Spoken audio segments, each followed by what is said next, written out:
Buenas tardes.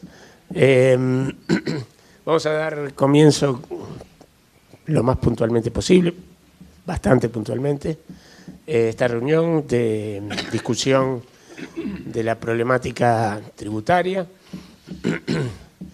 que en estos momentos cobra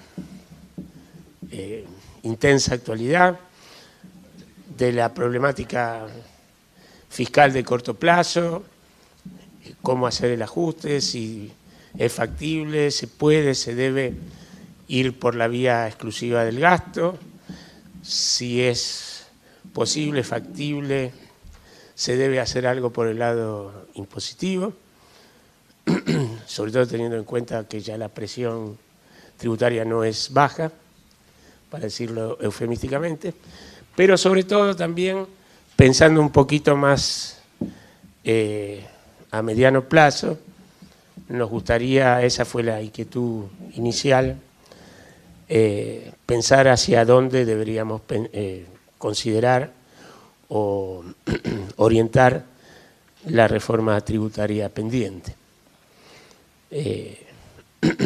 Así que bueno, sin más, le paso la palabra a los oradores. Vamos a empezar de izquierda a derecha. Si te parece bien. Juan, que es el ubicado más a la izquierda.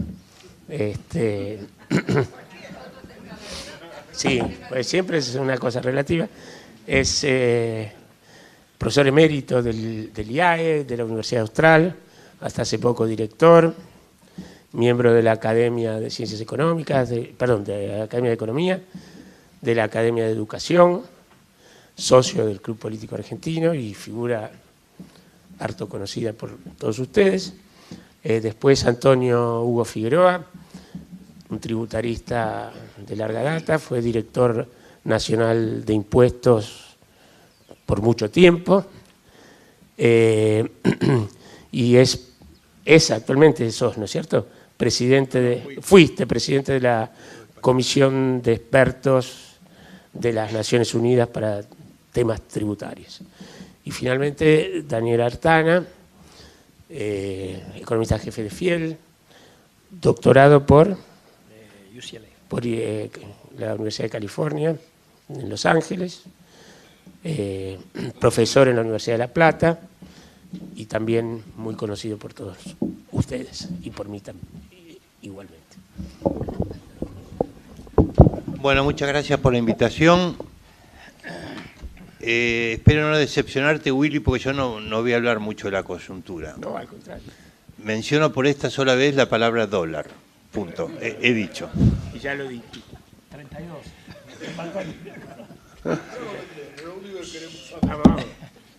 Bueno, yo voy a voy a hacer una referencia a la reforma en curso, porque aunque nos hemos olvidado, dadas todas las cosas que han pasado, que hay una reforma en curso aprobada por el Congreso a fines del año pasado y hay un consenso fiscal firmado con las provincias que, bueno, eso es más opinable todavía, ¿no? O sea que si bien voy a hacer alguna referencia a la coyuntura, voy a hablar del tema tributario en la Argentina en general como yo lo veo.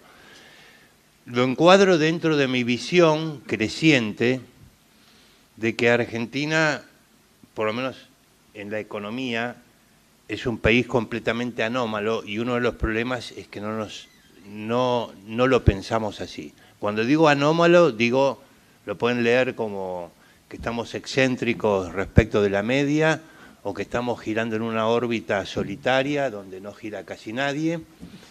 La decadencia, por ejemplo, 3 indicios.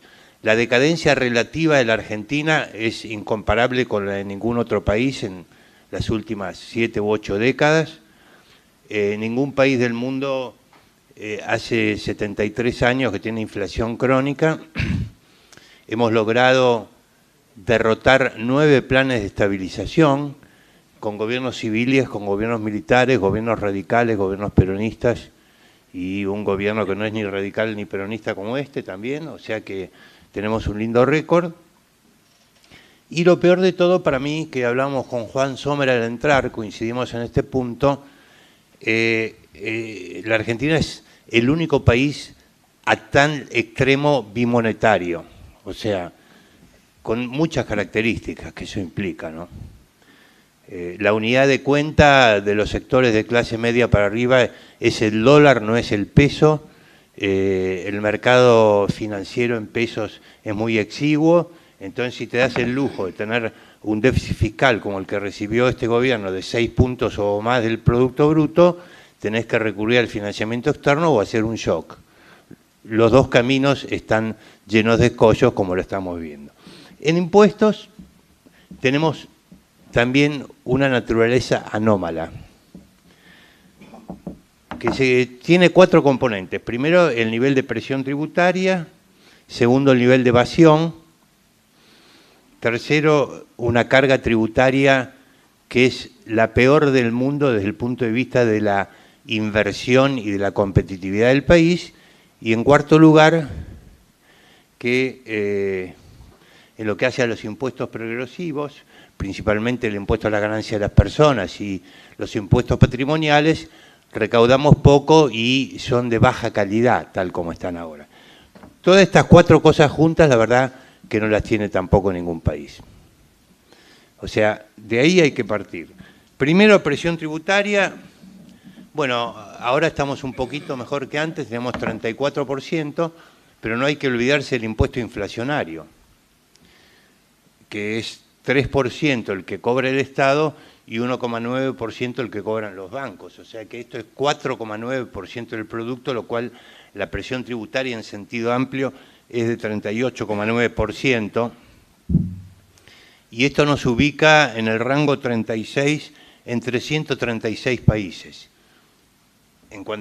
empezando de mayor a menor. Pero casi todos los que están más arriba tienen mucha menos evasión tributaria, de tal manera que para el que está, quizás no hay tantos, pero no dudo que los presentes sí están incluidos, totalmente en blanco, tiene una presión tributaria mucho más alta, que puede llegar hasta el 60% de su ingreso, ¿no? Segundo, el tema de la evasión. La evasión, a partir de un estudio que le hicimos para la FIP en el año 2003 y que he tratado de actualizarlo un poco, está en el orden del 40%, o sea, recaudamos 60 sobre el 100 teórico. Para dar una comparación, Chile tiene 19,6, o sea, tenemos más del doble de evasión tributaria que en Chile. Los países desarrollados tienen alrededor de 16%. Acaba de salir un último trabajo de Slemrod que calcula exactamente esto para Estados Unidos, que me llamó la atención, 16,2 creo que le da él. Pero también dice algo muy importante para la Argentina, y es que entre los trabajadores autónomos la evasión es mucho más alta que en lo que hace al impuesto a las ganancias que los asalariados. O sea, eso nos resulta muy familiar, ¿no?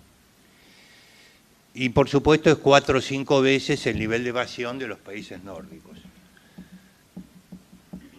Si tuviéramos Eso también son anómalos, ¿no? ¿Cómo? Esos también son anómalos. Sí, es correcto, es correcto. Pero son varios, ¿viste? Por lo menos no están tan solos, ¿no? Si tuviéramos el mismo cumplimiento que en Chile, para no hablar de los países nórdicos ni de los desarrollados, estaríamos recaudando 11,7 puntos del producto más que ahora. Eso nos permitiría eliminar todos los impuestos distorsivos, eliminar el déficit fiscal primario, por lo tanto, la mayor parte del impuesto inflacionario. Yo, para dar una idea de lo que implica el costo de oportunidad de la evasión, es realmente un estrago, ¿no? Y por supuesto bajaría la presión tributaria, ¿no? Cuando Macri volvió de Davos en enero del 2016, se trajo promesas como de 15.000 millones de dólares, de los cuales se habrán concretado 1.000. Me acuerdo que Coca-Cola solamente había prometido 1.000 millones. Hipótesis, creo que cuando empezaron a ver en detalle la estructura tributaria de la Argentina, retrocedieron. El tercer punto es los impuestos distorsivos, ¿no? A los cuales me parece que se le da menos importancia que la que en realidad tienen. Argentina tiene algo así como un 11% del Producto Bruto de carga tributaria y de impuestos distorsivos. Llamamos así a los que de manera directa reducen el precio de venta o más generalmente aumentan de manera directa los costos de producción. O sea, es como un diseño perfecto para quitarle competitividad al país. Con esta estructura tributaria, no sé qué dólar precisamos, 50, 60, no sé. Un dólar sin techo, porque realmente es una carga tremendamente pesada, ¿no? Ahí participan conjuntamente la Nación y las provincias. Bueno, los más conocidos son el impuesto a los créditos y débitos bancarios, en el caso de la Nación, las retenciones a las exportaciones, las distorsiones del IVA, que el IVA como funciona en la Argentina no es un impuesto como es en el diseño teórico, que es neutral desde el punto de vista de la asignación de recursos, no es neutral. Todo esto suma, y por supuesto el impuesto inflacionario, todo esto suma, sin contar el impuesto inflacionario, 5 y pico % del producto, y en los subnacionales tenemos el más destacado, es el impuesto a los ingresos brutos, que hoy en día creo que está alrededor del 3,8% del PIB.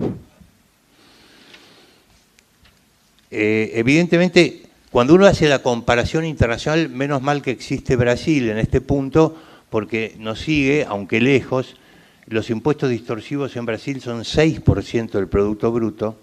Esperemos que no se aviven y que nosotros le ganemos la carrera. A lo mejor podemos ganar un poco de competitividad respecto de ellos.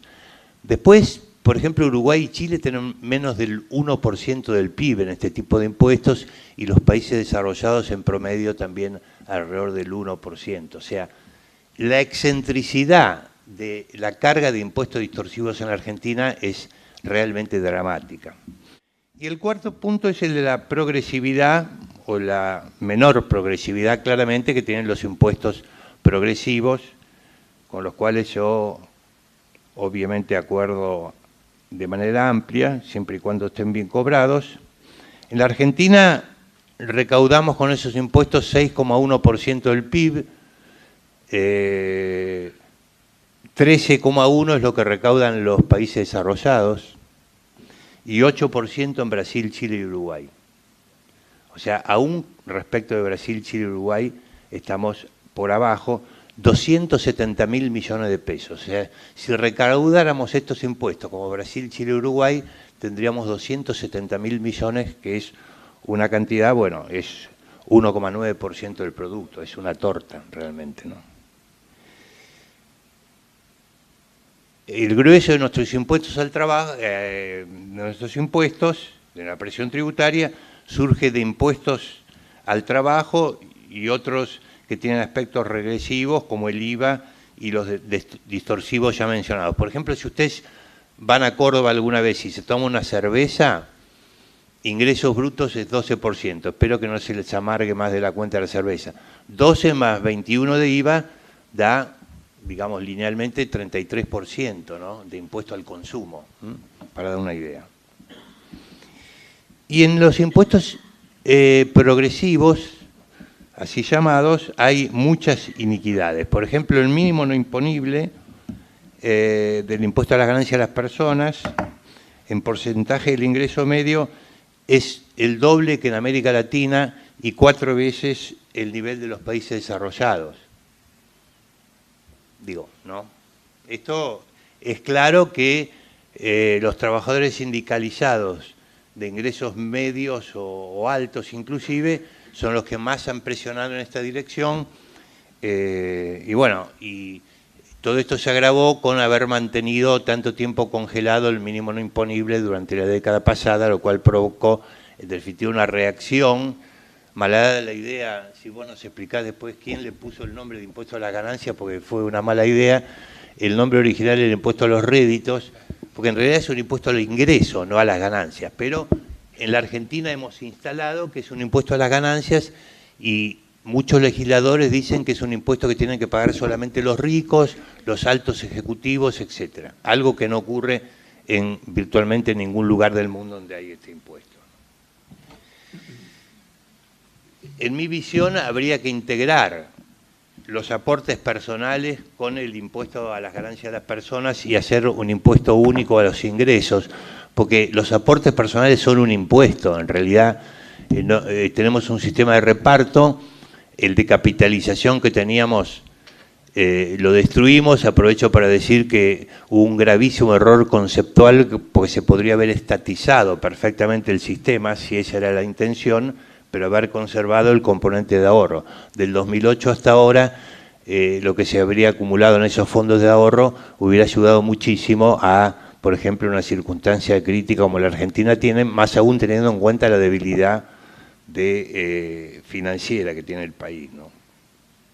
Por ejemplo, un asalariado que gana 10.000 pesos por mes, salario que ya llega a ser casi inexistente, paga 14% de aportes personales. O sea, tiene la alícuota impositiva sobre su ingreso es 14%. Si es autónomo, paga 11%, y si es monotributista, menos, ¿no? Y aún ganando 80.000 pesos, un asalariado paga 15,5%, un autónomo 8,6% y un monotributista 6,8%. ¿Por qué razón? Sinceramente no hay ninguna razón. Es una sin razón esto, no hay ninguna razón. Bueno, y aparte tenemos, déjenme decirlo, aunque es un tema muy puntual, pero uno se descarga de alguna manera, también hace catarsis en este tipo de situaciones, tenemos a los jueces que no solamente mantienen jubilaciones de privilegio, sino que no pagan impuestos a las ganancias. En teoría, a partir de este año, empezarían a pagar, pero eso está en litigio, porque se considera que, digamos, en la medida que violaría derechos adquiridos, porque, por ejemplo, si alguien que está en el Poder Judicial asciende a juez, no debería pagar impuestos porque sería violar derechos adquiridos. O sea que está por verse si esto va a ocurrir o no. Bueno, yo creo que lo que habría que hacer, como ya dije, es en este caso integrar con los aportes personales, asimilar gradualmente el mínimo no imponible al que tienen otros países, y después quisiera que alguien me explique por qué las alícuotas acá van por saltos, o sea, 5, 10, 15 y se llega rápidamente a la alícuota máxima, en vez de ser una cosa, una escalera realmente gradual que empiece aún desde el 1% o desde el 2% para generar un sistema realmente solidario donde aún los que flotan sin ser ricos, bueno, hagan un aporte para los que no flotan, los que están hundidos, ¿no? Y bueno, y eventualmente podría considerarse o no la elevación de la alícuota máxima, ¿no?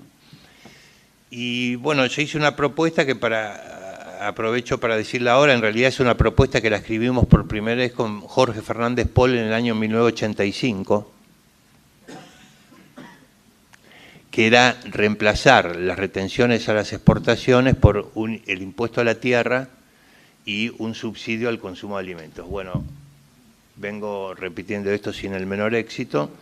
Ahora creo que sería un buen momento porque yo creo que las retenciones son un pésimo impuesto que ningún país tiene en la escala que lo tiene la Argentina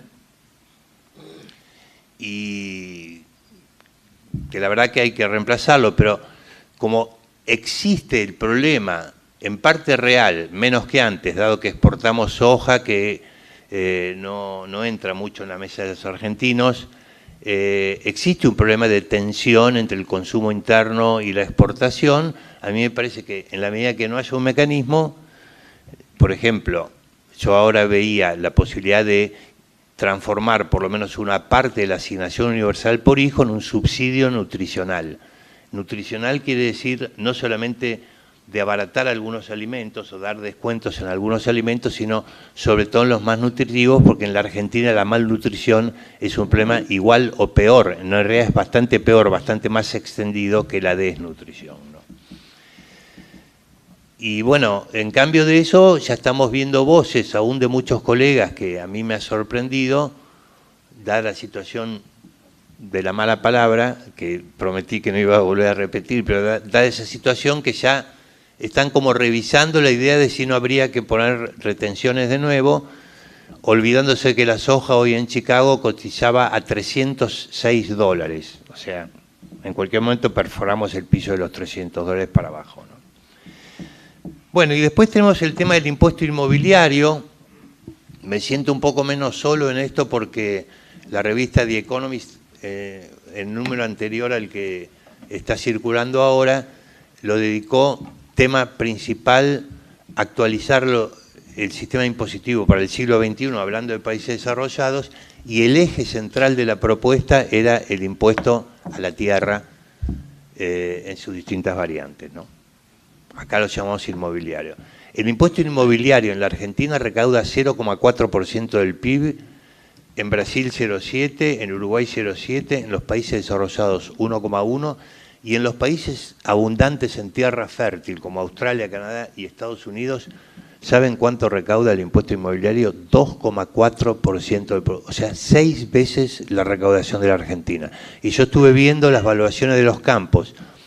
Y el impuesto, es cierto que en la provincia de Buenos Aires este año hubo un aumento muy fuerte y no lo tengo actualizado, pero hasta este aumento, o sea, hasta el año 2017, estaba en el orden del 1 por 1000. O sea, el impuesto inmobiliario estaba en el orden del 1 por 1000 del valor venal de la tierra. Una risa, perdónenme que les diga. Eso no es una... Bueno, respecto de una aclaración, dentro de los 5 minutos que me quedan, yo creo que hay un problema de... ¿Cómo? 3. Ah, 3. Esto se supone que es un 3. No, pero no, es un 3 mal hecho. Bueno, 3. 3, compro los 3. Dale 2 minutos. En la Argentina no está unida la idea del impuesto a la idea de la ciudadanía, como está en muchos otros países. Impuestos es un tema que en las escuelas, por ejemplo, en construcción de ciudadanía, eso no existe, el tema del impuesto. Y como consecuencia, por ejemplo, los gobernadores prefieren cobrar impuestos anónimos, entre comillas, como ingresos brutos, es un típico impuesto anónimo, porque la gente, la enorme mayoría, ni sabe que existe ingresos brutos. Lo saben los empresarios, los productores. Y el impuesto inmobiliario tengo que cobrarlo cara a cara, o el impuesto a las ventas, que podría reemplazar a ingresos brutos, también lo tengo cara a cara, ¿no es cierto? Yo creo que la reforma del 2017 va en la buena dirección.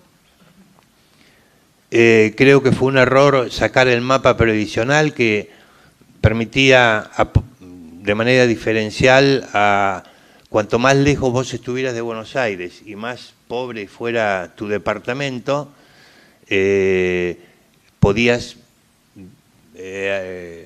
contabilizar parte de las contribuciones patronales como si fueran en el IVA, o sea, en el IVA, como costo en el IVA.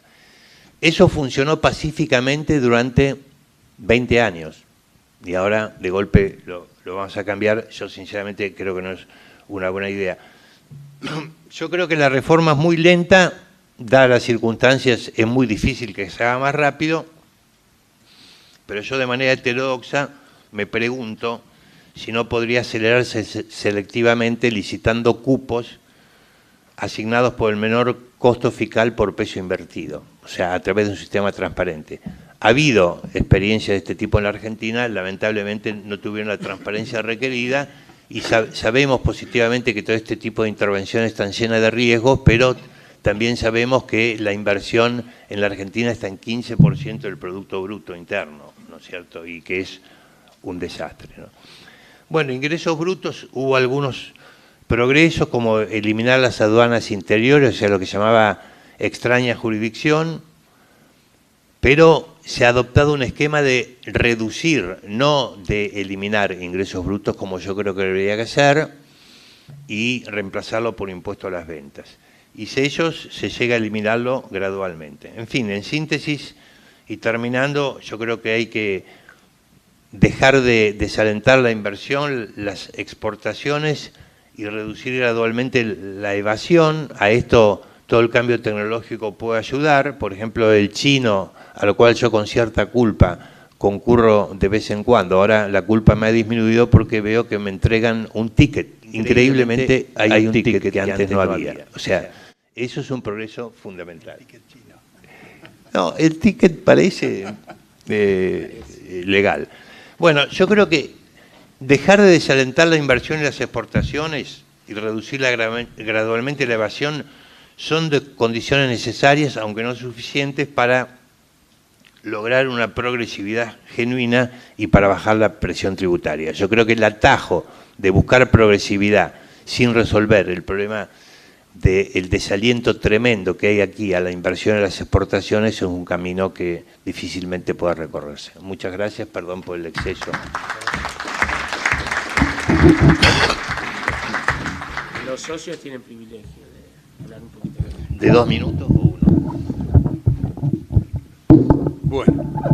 Bueno, buenas tardes, gracias por haberme invitado y la verdad es un honor estar compartiendo la mesa con Juan y con Daniel. Con Juan nos conocemos hace unos 20 y pico de años en una gestión y con Daniel nos conocemos hace mucho más. Yo diría, parafraseando un poco a Kohl, el canciller alemán, en mi caso es alrededor de 25 kilos y una cabellera, más o menos, ¿no? Pero bueno, vamos a hablar en todo caso, empezar con el sistema impositivo. Cuando hablamos de sistema impositivo, es decir, yo creo que definitivamente el sistema impositivo es una suerte de indicador de algo. ¿Y qué puede indicar el sistema impositivo de un país? Puede indicar de alguna manera, no es todo, pero puede indicar el grado de sensatez y de sensibilidad de un país. Y que se ve más allá del traje formal, ¿sí? Se ve en la composición de la recaudación. Y si nosotros vamos a la composición de la recaudación en Argentina, vemos que no hay ni sensatez ni sensibilidad, que son dos aspectos básicos en la conformación de un sistema tributario. ¿Y por qué digo esto? Esto no es nuevo en Argentina. Argentina es un país que viene, digamos, siendo uno de los paladines de la regresividad. Y no tomo en cuenta lo que ocurre en los países vecinos, quiero un poco más. Y como quiero un poco más, no me conformo con la situación que se plantea. Hoy por hoy, por ejemplo, de repente tenemos una recaudación de impuesto a la renta, del mal llamado impuesto a las ganancias, y te explico que impuesto a las ganancias surgió allá por el año 1973, y yo fui muy crítico de la denominación, porque se incorporaron las ganancias de capital, antes se grababan las ganancias de capital, impuesto a las ganancias eventuales, y el impuesto a los réditos. Como mezclaron y pusieron las ganancias eventuales dentro del impuesto a los réditos, se llamó impuesto a las ganancias, es una denominación que debería cambiar. En el mundo de habla hispana se lo conoce como impuesto a la renta en general. Es impuesto a los ingresos conforme la traducción del término que utilizan los sajones, ¿no? El income tax. Pero bueno, el tema pasa más allá del traje formal, es decir, nosotros tenemos sastres, yo diría, del nivel de Savile Row, para confeccionar el traje de medida que el país necesita. Pero el país es el jorobado de Notre Dame. Es decir, va a estar muy bien vestido, pero va a seguir siendo el jorobado de Notre Dame. Entonces el tema es cómo seguimos. Vamos al traje formal. El traje formal, de alguna manera, está conforme en los aspectos estructurales, digamos, a los sistemas que se usan en las democracias modernas. Tenemos un impuesto a la renta, tenemos un impuesto general a los consumos, el impuesto al valor agregado, tenemos impuestos internos, tenemos impuestos a los combustibles, impuestos selectivos al consumo. Y bueno, estamos en línea, pero después nosotros incorporamos una serie de cuestiones que bien llamaste vos, impuestos sumamente distorsivos. Y eso realmente conforma un sistema realmente de características muy, muy particulares. Y sobre todo cuando vamos a la composición de la recaudación. En la composición de la recaudación, tomando 3 impuestos nomás, nosotros nos encontramos con que tenemos el impuesto a la renta con alrededor de 5 puntos y algo de la recaudación, el impuesto al valor agregado, que es un impuesto regresivo, suma alrededor de 7 puntos del PBI, y tenemos por otro lado alrededor de 4 puntos que está sumando el impuesto a los ingresos brutos. Es decir, la imposición regresiva duplica a la imposición progresiva. Y esto es un dato que debería ser para nosotros preocupante. Yo recuerdo, en el año 1996 precisamente, se comunica conmigo el agregado económico de la Embajada de Inglaterra, del Reino Unido. Me dice, mire, yo tengo un excedente de presupuesto acá que lo tengo que devolver, pero tengo una alternativa. ¿Puedo invitar a alguien? ¿Lo puedo ver? Sí, venga a verme, conversamos y dice, mire, tengo acá el caso de este señor, Steve Matheson, que acaba de ser designado presidente del Inland Revenue. ¿Qué es el Inland Revenue? Es la AFIP inglesa, considerada posiblemente la mejor administración tributaria del mundo, como Scotland Yard, que dicen que es la mejor policía. Bueno, está bien. ¿Y quién es este señor Matheson? Bueno, este señor es un señor que tiene 38 años de carrera y que ha escalado los puestos más importantes del Inland Revenue, que hoy se llama, hoy es distinto, se llama Her Majesty Revenue and Custom Office. Le cambiaron el nombre porque juntaron a la aduana, pero hablemos del Inland Revenue. 38 años de carrera. Y bueno, quedó vacante la vicepresidencia del Inland Revenue. Resulta que el Inland Revenue se maneja con un directorio, ¿sí? Y bueno, este hombre fue elegido dentro de los 10 personas que había seleccionado el Inland Revenue de 200 que se habían presentado. Ajá. Eso pasó a la reina. Bueno, la reina no sabe mucho de este tema, pero tiene sus asesores. Y bueno, eligieron 3. Esos 3 fueron al Parlamento. Y de ahí salió el señor Matheson, un hombre de carrera. Igual que en Argentina, pero distinto, ¿no? Nosotros tenemos ahora el caso de un joven, que yo lo veo que realmente que tiene condiciones, me parece un tipo inteligente, pero viene de la Secretaría, viene de gabinete, ¿no? De la Secretaría de Finanzas, es ingeniero. Es decir, bueno, creo que si nosotros trabajamos de esta manera, no nos va a ir demasiado bien. Miremos lo que están haciendo los ingleses, pero esto parecería un tema de otro mundo. ¿Qué dijo el señor Matheson cuando vino? ¿Y por qué fui a esta anécdota? Porque cuando le expliqué la composición de la recaudación, él había leído algo del sistema argentino, me dijo, pero esto es imposible que ocurra con un país como Argentina. Y este hombre fue a hablar a la Comisión de Presupuesto y Hacienda de ambas cámaras, fue al Consejo Profesional de Ciencias Económicas, a la Asociación de Estudios Fiscales, estuvo dando conferencias durante una semana. Y en todas y cada una de las conferencias dijo esto, con todas las letras. Si este sistema de recaudación, si esta composición de la recaudación se diera en Inglaterra, correría sangre. Eso es lo que dijo el señor Matheson. Es decir, un poco fuerte, ¿no es cierto? Pero evidentemente estaba demostrando que era una cosa que no podía entender la regresividad del sistema. Yo digo, bueno, nosotros tenemos un sistema que en su estructura, es decir, básica, está más o menos alineado con el resto del mundo, pero no funciona. Y no funciona, ¿por qué? ¿Por qué no funciona el sistema? Porque son muy pocas las cosas que funcionan bien en Argentina. Y la culpa no viene de afuera, es un poco de culpa nuestra. Es decir, este señor es ingeniero, llega ahora, es decir, ¿qué hicimos nosotros o qué hacemos en materia de reformas tributarias, de definiciones de cosas que queremos modificar y cambiar? Y yo me pregunto, ¿realmente si estamos haciendo las cosas bien o seguimos haciendo lo mismo? Porque, es decir, yo no estoy muy de acuerdo que lo que hizo este gobierno, a pesar de que uno lo apoya para que le vaya bien, se pueda llamar reforma tributaria. Yo creo que el concepto de reforma tributaria es una cosa totalmente diferente. Este es un paquete impositivo que tiene cosas positivas y que tiene cosas que no son tan positivas. Es decir, en ese paquete impositivo hay una serie de medidas antiabuso para combatir los abusos que normalmente se dan en operaciones internacionales. Eso está muy bien, me parece perfecto.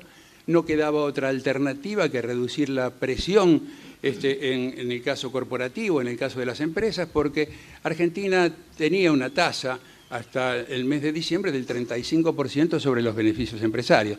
Era una tasa altísima, considerando que en Europa está más o menos en la media del 22,5, 23 aproximadamente.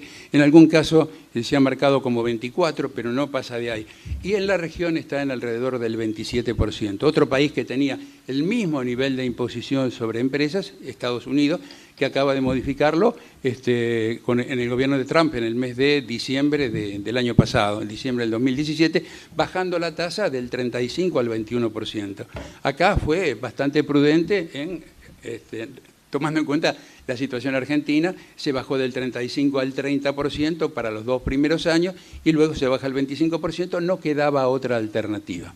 Pero no quedaba otra alternativa, pero había cosas para hacer en un país de las características de Argentina, en un país que presenta, digamos, esta situación social tan especial y tan dura. Es decir, nosotros podemos seguir como estamos con una tasa del 35%. Yo creo que no. Yo creo que no. Se divide la tributación y se dice, bueno, buscamos de alguna manera alentar la inversión de las empresas por retención de utilidades, porque vamos a cobrar menos impuestos, vamos a cobrar el 25% de acá a 2 años, y luego sí vamos a gravar los dividendos con una tasa proporcional. La imposición de los dividendos con una tasa proporcional no agrega progresividad al sistema. La progresividad al sistema estaría dada en tanto y en cuanto los dividendos que se pagan se incorporen al conjunto de las rentas. Ahora, si nosotros incorporamos los dividendos al conjunto de las rentas, porque esto ya lo hicimos, aquellos que venimos trabajando hace mucho tiempo en estos temas, esto ya lo hicimos. Y bueno, y fue una suerte de complicación en determinado momento. Hoy quizás estamos en ese sentido un poco mejor parados. Pero ¿qué nos diferencia de la incorporación de dividendos en el caso de los países de mayor desarrollo económico relativo?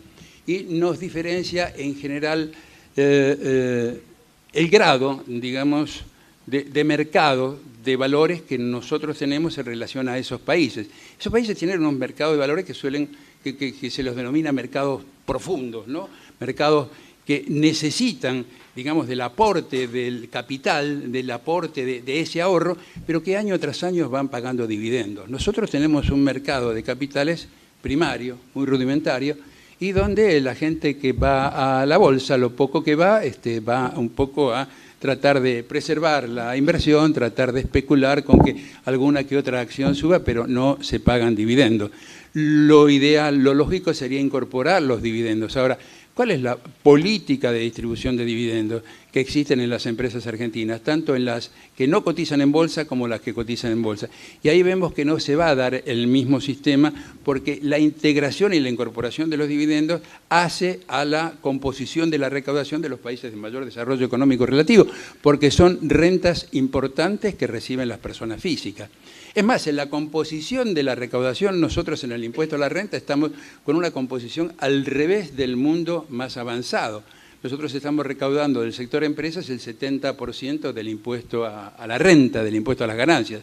En el mundo más avanzado es exactamente al revés. Y en algunos casos es más aún, porque hay países donde se recauda el 90% de personas físicas y el 10 o el 9 o el 8 del lado de las corporaciones. Eso es progresividad. ¿Por qué? Porque el impuesto a la renta básicamente es un impuesto personal y progresivo. Es decir, toda renta debe ser integrada al conjunto de las rentas y debe definirse una progresividad razonable. Quizás para Argentina en este momento es un tema digno de estudio, de mayor profundidad.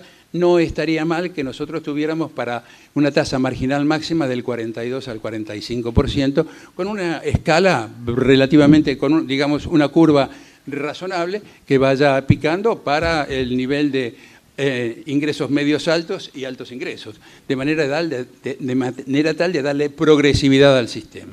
Cuando uno habla de darle progresividad al sistema, piensa también en algunas cuestiones, ¿no? Es decir, bueno, me manejo solamente con el impuesto a los ingresos, el impuesto a la renta, ¿qué otra cosa puedo hacer para dar más progresividad al sistema? Por lo menos desde el ángulo tributario, porque no nos olvidemos que la progresividad hay que analizarla también, digamos, como la política fiscal en su conjunto, ¿no es cierto? Hay distintas posiciones, hay algunas posiciones que dicen, bueno, apliquemos impuestos simples, que con esos impuestos simples recaudamos bien y después buscamos la progresividad a través del gasto público. No, eso no es así. Tenemos que ser progresivos en los impuestos que cobramos y tenemos que ser progresivos también en el gasto público, ¿sí? Ese es un punto básico. Pero decimos, ¿qué otra cosa puede jugar para darle progresividad al sistema? Porque, es decir, ¿de qué manera se puede medir mejor la capacidad contributiva de los ciudadanos, de las personas? Y decir, bueno, una cosa es el ingreso, que mide en parte la capacidad contributiva, y otra puede ser el patrimonio. Entonces apliquemos un impuesto al patrimonio para mejor medir la capacidad contributiva de los individuos. Yo fui corredactor del impuesto al patrimonio neto, del primero, allá por el año 1973. Era muy chico, tenía 5 años, fui muy precoz. Pero bueno, que el tiempo pasa. Sí, un niño prodigio en impuestos, sí.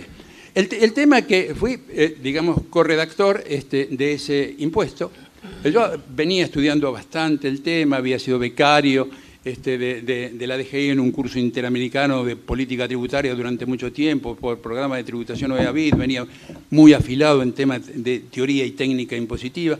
Y digo, este impuesto al patrimonio neto, ¿qué? 3,5. Bueno, está bien. ¿Qué pasa con este impuesto al patrimonio?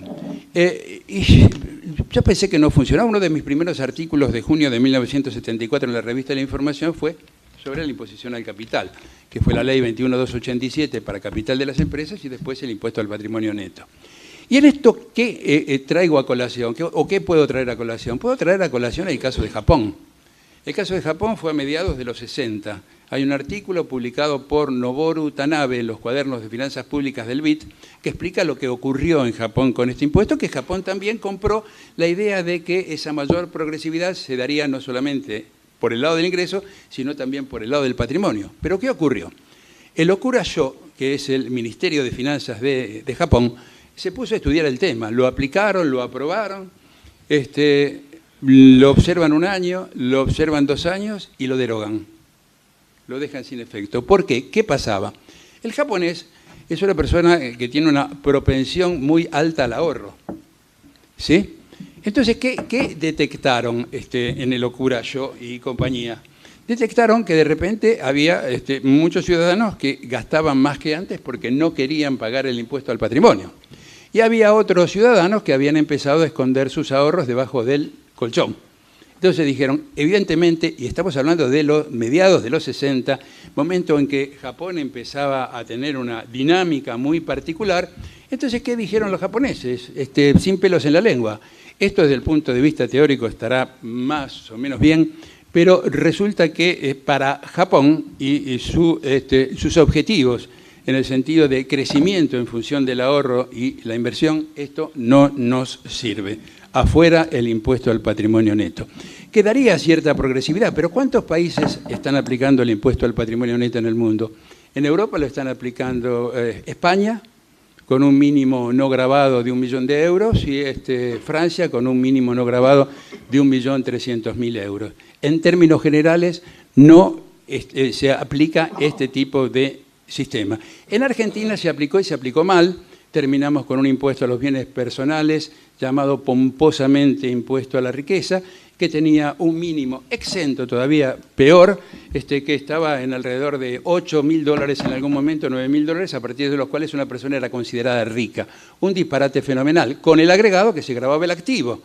Y el activo no es una medida de la riqueza de ninguna persona, porque lo que es medida de la riqueza es lo que tengo menos lo que debo, el patrimonio neto. Así que esta cosa tan rara que salió del Congreso con fines muy loables, es decir, fue lo que rigió durante un tiempo. Desde impuesto al patrimonio neto, buscando esa progresividad, hemos recaudado desde 1974 a la fecha no más de 0,3, 0,34 del PBI, absolutamente nada.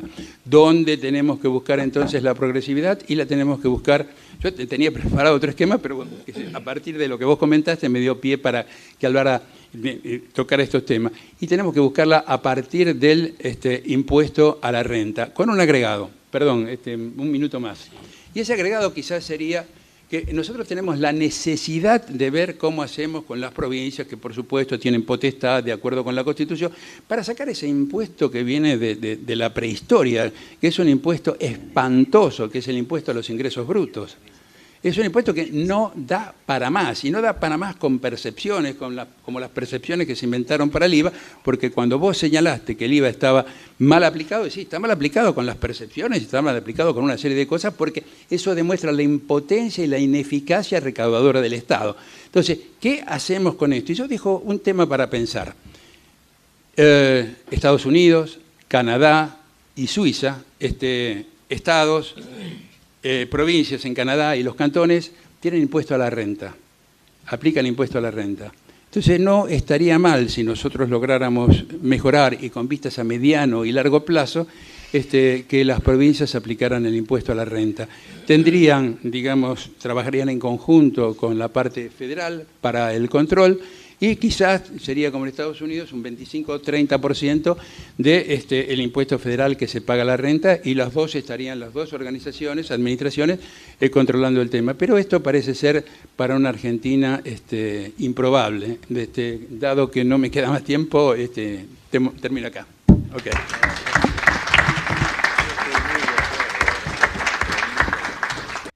Bueno, primero buenas tardes a todos. Gracias, Willy, por invitarme a compartir acá un panel con Juan y con Antonio. Algunas de las cosas que yo voy a decir por ahí repiten con lo que escucharon, pero a veces por ahí dichas de una forma, espero que diferente, ayudan a reforzar un poco algunas de las ideas. Yo voy a tratar de, primero, ¿cuál era el punto de partida? O sea, ¿qué es lo que pasó durante la época acá? Todos lo sabemos, hubo una fuerte expansión del gasto y un fuerte incremento en la recaudación. El tópico que nos trajo Willy es concentrarnos en el tema tributario, pero antes de meterme en eso, déjenme hacer un par de comentarios sobre el gasto. La recaudación subió un montón en la Argentina, de hecho, fue dicho anteriormente, tenemos una de las presiones, la presión tributaria junto con Brasil más alta en la región. Sí, no es la de los países nórdicos, pero tampoco tenemos las características de los países nórdicos, sobre lo cual voy a volver después. Y sobre el sector formal de la economía, la tasa de tributación es muy alta. Sobre eso voy a volver después. Pero independientemente de eso, a pesar de que tuvimos condiciones externas extremadamente favorables que nos ayudaron a subir esa recaudación, en el momento del traspaso del gobierno anterior al actual, teníamos un déficit fiscal de casi 6 puntos, de alrededor de 6 puntos del PBI. Es decir, tenemos la presión tributaria más alta de la historia argentina, de la más alta de la región, y no alcanza.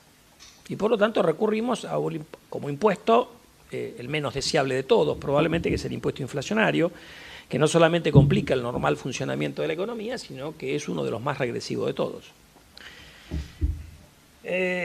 Yo creo que la pregunta es ahora por dónde uno tiene que ir, y el gobierno en alguna medida ha planteado, cuando hizo su reforma tributaria a final del año pasado, que había que bajar la presión tributaria en alrededor de 3 puntos del PBI. Eso es lo que da el costo fiscal de la reforma si uno supone que se va a cumplir al cabo de los 4 o 5 años de transición, y que había que financiar ese costo fiscal mediante una reducción del gasto que iba a provenir de congelar el gasto en términos reales, es decir, que el gasto evolucionara igual que la inflación, y el crecimiento económico nos hacía el trabajo de ir bajando el peso del Estado en la economía. Bueno, esta suerte de parto sin dolor la frustra una nueva crisis, si ustedes quieren, financiera o mini crisis, no sé cómo llamarla, no es el motivo, tormenta. Eso me hace acordar, cuando el jefe de gabinete habla de la tormenta, me hace acordar a las películas de la Pantera Rosa, ¿no? Porque está con el paraguas, le llueve, al lado no le llueve a nadie, ¿no? Pero es una tormenta que nos pegó a nosotros y a Turquía, es muy particular la tormenta. Pero bueno, hubo una mezcla de turbulencia, sequía y obviamente errores en la gestión que no viene al caso. Afortunadamente, después de pasarme hablando de la coyuntura no sé cuántas horas por día, esto es refrescante, así que se lo agradezco a Willy. Pero bueno, el hecho es que no alcanza, y bueno, un poco la llave para poder mejorar porque ahora vamos a ir un poquito, cosas que se han dicho, el sistema tributario además dista de estar bien diseñado. La clave pasa por bajar el peso del Estado en la economía. Ahora uno puede decir, bueno, pero ¿por qué hay que bajar el peso del Estado? ¿Por qué no recaudamos más? Porque yo creo que cuando uno recurre a impuestos que no se ven en la magnitud que nos contaba Juan, y sobre lo cual yo voy a reforzar un poquito con algunas cosas ahora, en definitiva la gente no quiere este tamaño del Estado. O sea, si yo le pregunto a nosotros, che, ¿querés bajar el gasto público? Y todos te van a decir que no. Ahora, el día que hubo que plantear la discusión del mínimo imponible y de las escalas en el Congreso, era una batalla campal. Y tenemos a los principales dirigentes sindicales de la Argentina diciendo el trabajo no, porque no es ganancia, como se habló antes. Entonces, ahí yo creo que uno tiene que ir un poquito a una visión más, si quieren, tipo Buchanan. Queremos un Estado grande, los impuestos se tienen que ver, y ahí seamos, en el colectivo, tomemos una decisión madura. Si queremos más Estado, ahora hay que pagar más impuestos. Yo no digo que eso ni está bien ni está mal, es simplemente que me parece que ese es el camino de doble vía. Me da la sensación que la sociedad argentina no quiere eso, porque cada vez que queremos poner algún impuesto explícito, protesta. Entonces, ¿qué hacen los políticos de turno? Te cargan de ingresos brutos, te cargan de tasa de seguridad e higiene, te cargan de impuesto al cheque, te cargan de falta de ajuste por inflación, todas cosas que no se ven. Ahora voy a volver sobre eso. La otra cuestión es ¿por qué pudo pasar esto? Y en alguna medida yo creo que ahí la Argentina tuvo un poco de mala fortuna, como nos ha pasado. Nosotros cometemos errores muchas veces en la mala y cometemos horrores en los momentos de buena. La Argentina, en el medio de la crisis del 2001-2002, donde vos estás en una situación que estás al borde de irte al tacho, como de hecho no fuimos después, y ahí, viste, vas por plan A, plan B, en un momento se te acaba el abecedario, vas por plan Z y ya no sé qué plan viene, entonces meten impuesto al cheque, meten retención a la exportación después de la devaluación, que son máquinas de recaudar. Ahora, estaban pensados para la emergencia. Cuando la economía normaliza, como pasó con el impuesto a la ganancia del año 32, por buenas razones en ese caso que no se sacó, pero digamos nunca se sacaron. Y el boom de recaudación que vino después, en parte por la recuperación de la economía, por el boom en el precio de las commodities, por el boom de Brasil, se usó para aumentar el gasto. ¿Y qué gasto fue el que se aumentó? Porque esa es la tragedia argentina. No fundamentalmente en inversión pública, a pesar de la falencia de infraestructura crónica que arrastra la Argentina desde hace mucho tiempo, sino para aumentar el gasto corriente. Entonces, si uno lo podía pensar con una visión estratégica parado 4 o 5 años antes, hubiera dicho, lo que no hay que hacer es exactamente lo que terminamos haciendo. Pero bueno, eso ya está hecho y ahora hay que deshacer el camino. Es fácil subir las cosas, más difícil de bajarlas, ¿no? Déjenme reforzar algunos de los... Es que no quiero que me escuchen. Bueno, me descubriste. Voy a tratar de hablar acá, eso por moverme. Voy a reforzar algunas cosas que dijeron Juan o Antonio. Argentina tiene varios problemas en la elección de su sistema tributario. Primero, tiene una alta evasión. Y yo voy a dar un ejemplo complementario al que nos dio Juan. En el IVA nosotros, como ustedes saben, todos sabemos, tenemos una tasa de 21%. Lo dijo Juan o lo dijo Tony, no sé, recaudamos 7 del PBI. Nueva Zelanda con una tasa de 2,5, es decir, 60% de la tasa nuestra recauda 9 del PBI. Sí. No necesito agregar más nada, ¿no? Sin duda, sin duda. También tiene un IVA muy generalizado, a tasa uniforme. El IVA del libro de texto, el que a uno le encantaría tener. No hay percepción, no hay ninguna de las mugres que tenemos acá. Tiene un sistema que va al sistema financiero. Tiene la ventaja de ser una isla, lo cual facilita el control fiscal. Nosotros tenemos frontera un poquito más complicada que Nueva Zelanda, sobre todo del lado norte, pero independientemente de eso, marca cuán lejos estamos de tener tasas de cumplimiento razonable. Juan hizo una comparación bastante clara con Chile, que tiene una evasión del orden de la mitad de nosotros en el IVA y en otros impuestos también. La segunda cuestión, que es obvia también, que marca un poco el problema para recaudar en la Argentina y que por qué uno no va a poder tener la misma recaudación que tiene en otros países en materia, por ejemplo, de impuestos a las ganancias, nosotros tenemos 40% de empleo informal, cuando computamos además los autónomos.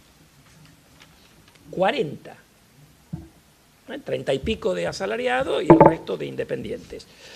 Que obviamente tiene un montón de otras connotaciones, pero marca un poquito que uno de los problemas centrales de la economía argentina es el alto nivel de evasión. La evasión genera ineficiencia económica y genera inequidad económica. Así que eso es un win-win. Ahora, resolverla no es de un día para otro, es una cosa de larga data, debería ser una cosa en la que todos como sociedad deberíamos tener esos consensos básicos. Bueno, tenemos que tener una administración tributaria que sea capaz de bajar la evasión. ¿Ok? Yo diría eso para una cosa simple. Siguiente cuestión, de punto de partida. ¿Cuánto llevo? ¿5 minutos? 8 para acá, medir. Es que tenemos tasas muy altas en los impuestos. En realidad, cuando uno mira ingresos brutos técnicamente es una mezcla de un impuesto al consumo a tasas diferentes en función de la cascada, y disculpen esta cosa que suena muy larga, con una mezcla de impuesto a la producción. Es un impuesto horrible. En general los impuestos todos generan algún problema, pero este particularmente es un impuesto que uno trata de no usar en el resto del mundo. Ahora, los municipios en gran parte de la Argentina han replicado ingresos brutos a nivel municipal con las tasas de seguridad e higiene. De ingresos brutos, creo que Juan dijo 3,8, recabamos un poquito más, hoy 4 y pico, y hay que sumarle 1 de tasa de seguridad e higiene. Así que tenemos un impuesto que es malo, que recaudan 5 y pico del PBI, es decir, 70% de la recaudación de IVA. Entonces hagan la cuenta IVA equivalente y cuánto tenemos.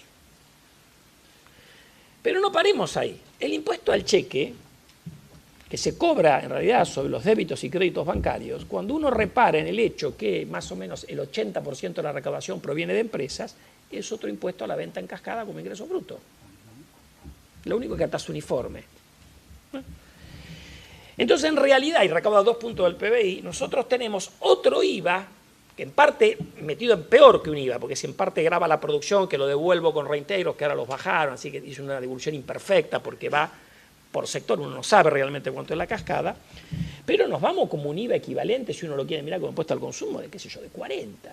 Eso no hay. Argentina no tiene el IVA más alto del mundo, Uruguay tiene más que nosotros, tiene 22, creo 23, Dinamarca tiene 25, pero cuando uno computa todo este combo, es un numerito, ¿no? Después de eso, tenemos, que se explicó acá, un impuesto a las ganancias, que en la reforma se baja, sobre eso voy a volver después si tengo tiempo, que era 35%. Y bueno, era natural bajarlo porque en realidad, como los países compiten por el capital, para bien o para mal, ha habido esta suerte de pelea por forzar a los países a que bajen un poco los impuestos. Lo dijo Tony, yo tenía un número de 25, dijo 22,5, así que los países desarrollados han bajado sus tasas de tributación a las ganancias de empresas alrededor, digamos, de 25 para redondear. La Argentina tenía 35. Ahora, cuando uno computa, en realidad, cuando uno piensa el impuesto a los ingresos o ganancias, como lo querramos llamar, si yo lo miro a nivel de la persona, uno diría, si yo tengo ingresos como trabajador y soy un trabajador de altos ingresos, está bien que me graves a la tasa máxima, pero tengo la gente que tiene ingresos como capitalista, y el capital tengo alquileres, tengo intereses, tengo dividendos y ganancia de capital. Si uno va al libro de texto, diría, tenés que gravar a todos igual. Bueno, la Argentina no hacía eso. Nosotros nos pasamos discutiendo durante mucho tiempo, acaloradamente, que a los intereses le cobrábamos 0, que es verdad,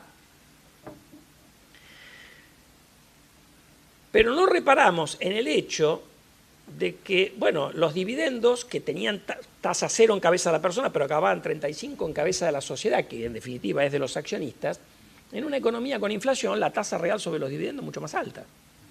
Porque nosotros no tenemos ajuste por inflación. Eso se derogó en la época que no había inflación en la Argentina. Y nunca se volvió a poner. Ahora se va a poner contable por las normas contables, pero no impositivo. Entonces, si uno hace una cuenta sencilla, 10 de rendimiento real, 10 de inflación, que parece Argentina del año verde, y yo te cobro 35 sobre ese 20 nominal, te estoy cobrando 70 sobre el rendimiento real. Ahora, al mismo tiempo, lo que dice el libro de texto es que como yo no tengo ajuste por inflación y te dejo deducir el interés nominal, te estoy subsidiando, entre comillas, porque te dejo deducir todo el interés nominal, no solamente el interés real, la parte que se financia con deuda. Es un país curioso porque nosotros no nos pasamos, si uno quiere, dejando de lado que después la tasa de interés es muy alta, muy baja, es otra discusión, pero subsidiando los proyectos que se financian con deuda y sobregravando los que se financian con fondos propios. Vayamos a ver, en términos de empresa grande, pequeña y mediana, cuál tiene más acceso a la deuda, no necesito decírselos, por lo tanto, en realidad hasta tenemos un problema. Después nos pasamos hablando, queremos armar políticas pro pyme, pero desde el punto de vista tributario tratamos de fulminarla con bastante efectividad. Entonces había que bajarlo esto, pero bueno, en el ajuste por inflación no se metieron, sobre eso voy a volver después. Después, ahora, en los 15 minutos más que llevo 13, 7, ahora vas a ver mi eficiencia para resolver esto. Último punto que tenemos, en la parte de ingresos al trabajo, que en realidad hay que pensarlo, y yo tiendo a coincidir con Juan, que hay que mirarlo junto con el impuesto a las ganancias, pero mirando la parte laboral, la brecha entre lo que pagan las empresas y lo que se lleva el trabajador, más alta de la región. Se llama el tax wedge. Fantástico, eso en realidad, si uno tiene programa de seguridad social, algunos te devuelven algo de lo que aportás, con lo cual hay toda una discusión si son impuestos o son ahorros. En la Argentina la mayoría no te devuelven en relación a lo que aportás. Con lo cual es una suerte de impuesto a la renta encubierto en la seguridad social.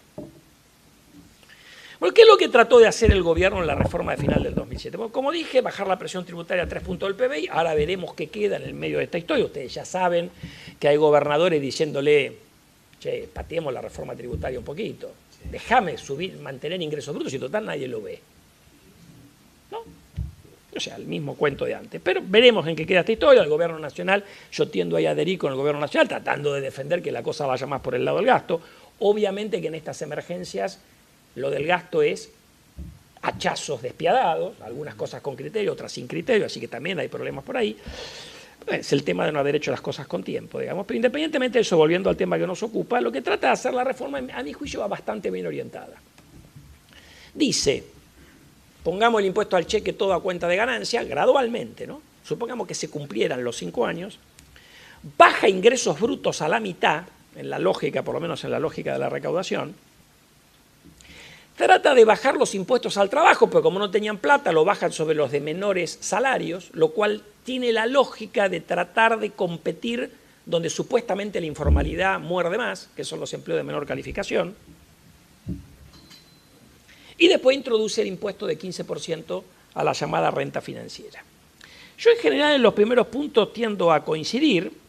Creo que en este último punto no es que esté mal, porque dije antes, en realidad en el impuesto al libro de texto había que grabarlo. Lo que creo que lo que quedó es que esto quedó al 15, otras cosas quedaron al 35. Capaz que había que haber pensado en una cosa donde uno grabara, tipo esquema dual que usan 2 de los 4 países nórdicos, que puso Uruguay, hay otros países en la región, que uno graba menos los ingresos del capital.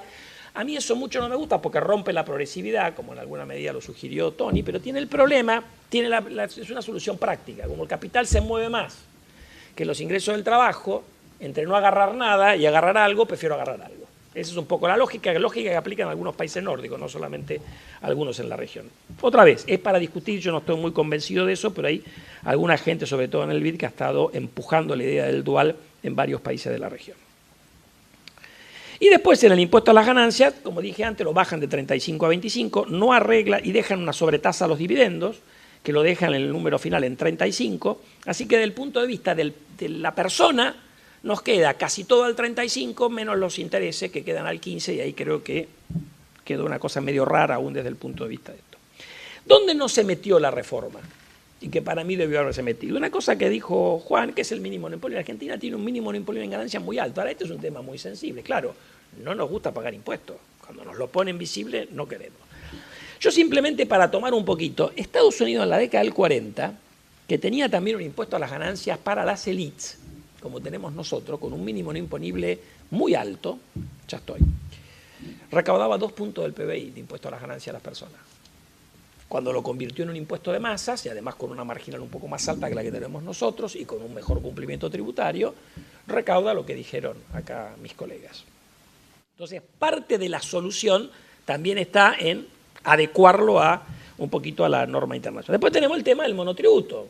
Juan fue muy elocuente. ¿Cuál es la lógica para que un tipo monotributista que gana 80.000 pesos pague 6, que es la mitad o menos de lo que... Y si uno además computa lo que le da el derecho del monotributo, yo alguna vez hice la cuenta que ahora no me la acuerdo, respecto de un autónomo o de un trabajador formal de los mismos ingresos que aporta mucho más a la seguridad social, lo que reciben, es todavía más grotesca la cosa. Los monotributos están pensados para gente realmente de muy bajos recursos, no para profesionales, como tenemos en la Argentina. Entonces, en realidad, hay una distorsión. Ahora, lo que pasa es que tenés que ir a pasarlo por el Congreso, donde muchos de los que están ahí son monotributistas. Pero bueno, ese es otro tema, digamos. Pero la vida es así, digamos, ¿no? Y el último tema es que no se hizo el ajuste por inflación. ¿Y por qué no se hizo? Por una cosa muy sencilla, ¿no? Cuesta plata. Y cuesta plata, y la solución va a ser que vamos a bajar la inflación. Solución que por ahora no ha sido muy eficaz hasta el momento, digamos. Así que bueno, para cerrar y que no me rete más, no me tenga que mostrar otra vez el cartelito, esta es la discusión de la reforma tributaria. Si esto va a quedar en una discusión surrealista, no lo sabemos. Ahí tenemos al equipo de Hacienda, que con Pujols es el padre de la reforma tributaria, tratando de que sea todo por el lado del gasto y una presión enorme de que una parte vaya por ingresos de los gobernadores. Y bueno, es parte del debate democrático que uno tiene que dar. O sea, el gobierno va a hacer una propuesta, los gobernadores, los senadores y diputados tendrán otras. Lo importante es que tengamos presupuesto, porque para meternos un poquito en la coyuntura, si no tenemos un presupuesto que cierre en línea con lo que firmamos con el fondo, otra que 32. Muchas gracias por su atención.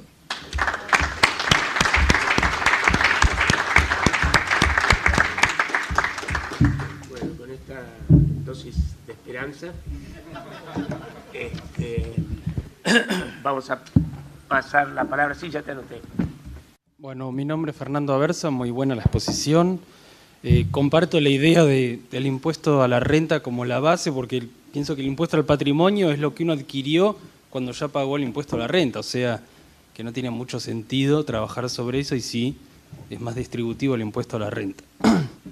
Por otro lado, quería saber algo que no se mencionó, que es cómo descalabró el sistema impositivo argentino la práctica de dar subsidios. Es decir, recaudar de un lado para, entre comillas, tratar de favorecer o fomentar a otro sector que básicamente terminó usando, es una herramienta política más que de fomento real.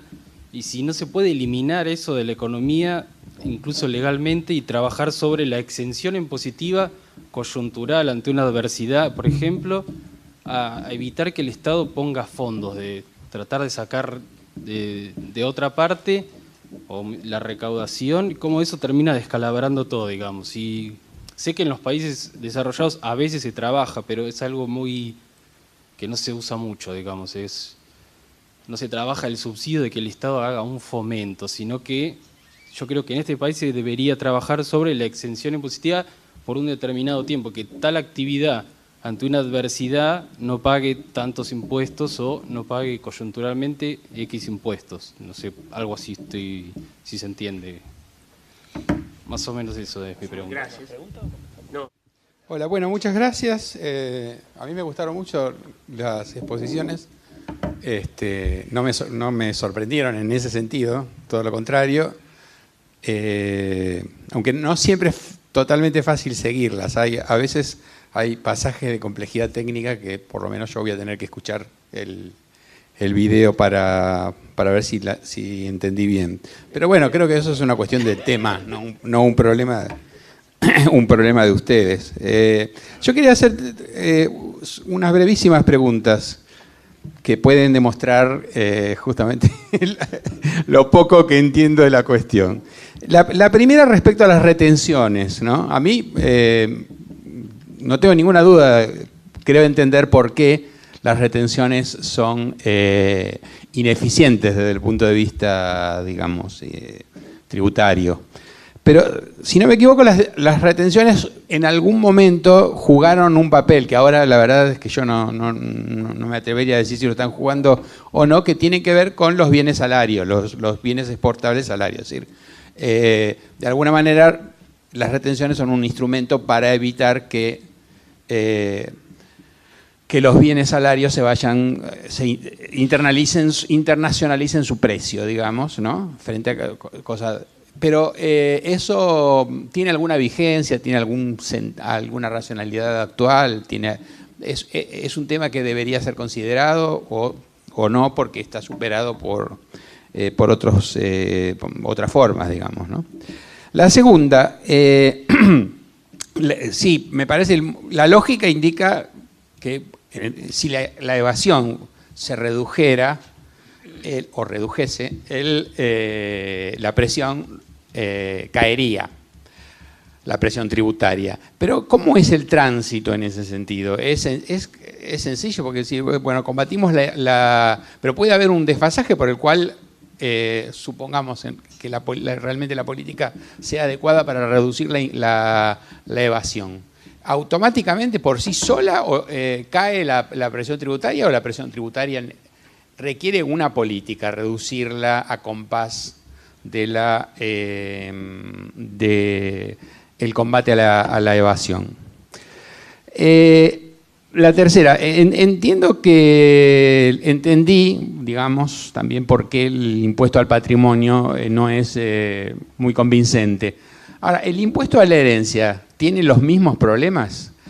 A mí siempre es un impuesto que me ha parecido éticamente bien fundado, el impuesto a la herencia. Y además, también desde el punto de vista de su gestión, me parece, desde los problemas políticos que puede presentar su gestión, porque es un momento donde el patrimonio, ¿no?, le pasa algo curioso al patrimonio, pasa de una generación a otra, para decirlo de alguna forma. Entonces, me parece que, digamos, morder ahí por parte de la administración tributaria tiene sentido, digamos. Ahora, hace poco leía que en Japón, por ejemplo, el impuesto a la herencia era sumamente alto y que, de hecho, los patrimonios se reducían en 2, 3, 4 generaciones muy severamente. Pero bueno, también lo pregunto. Y por fin, con el IVA, ¿tiene sentido o no está en el manual, como decían ustedes, pensar en IVAs diferenciales? Desde un punto de vista del sentido común uno podría decir, y sí, ¿por qué el IVA, digamos, el IVA a los porotos tiene que ser el mismo que el IVA a las corbatas? Digamos, que cobren menos IVA a los porotos, ¿no? O que aumenten más todavía el IVA de las corbatas, qué sé yo. Pero eso se puede, ¿tiene viabilidad? Porque no vas a recaudar nada. Bueno, apareció otro.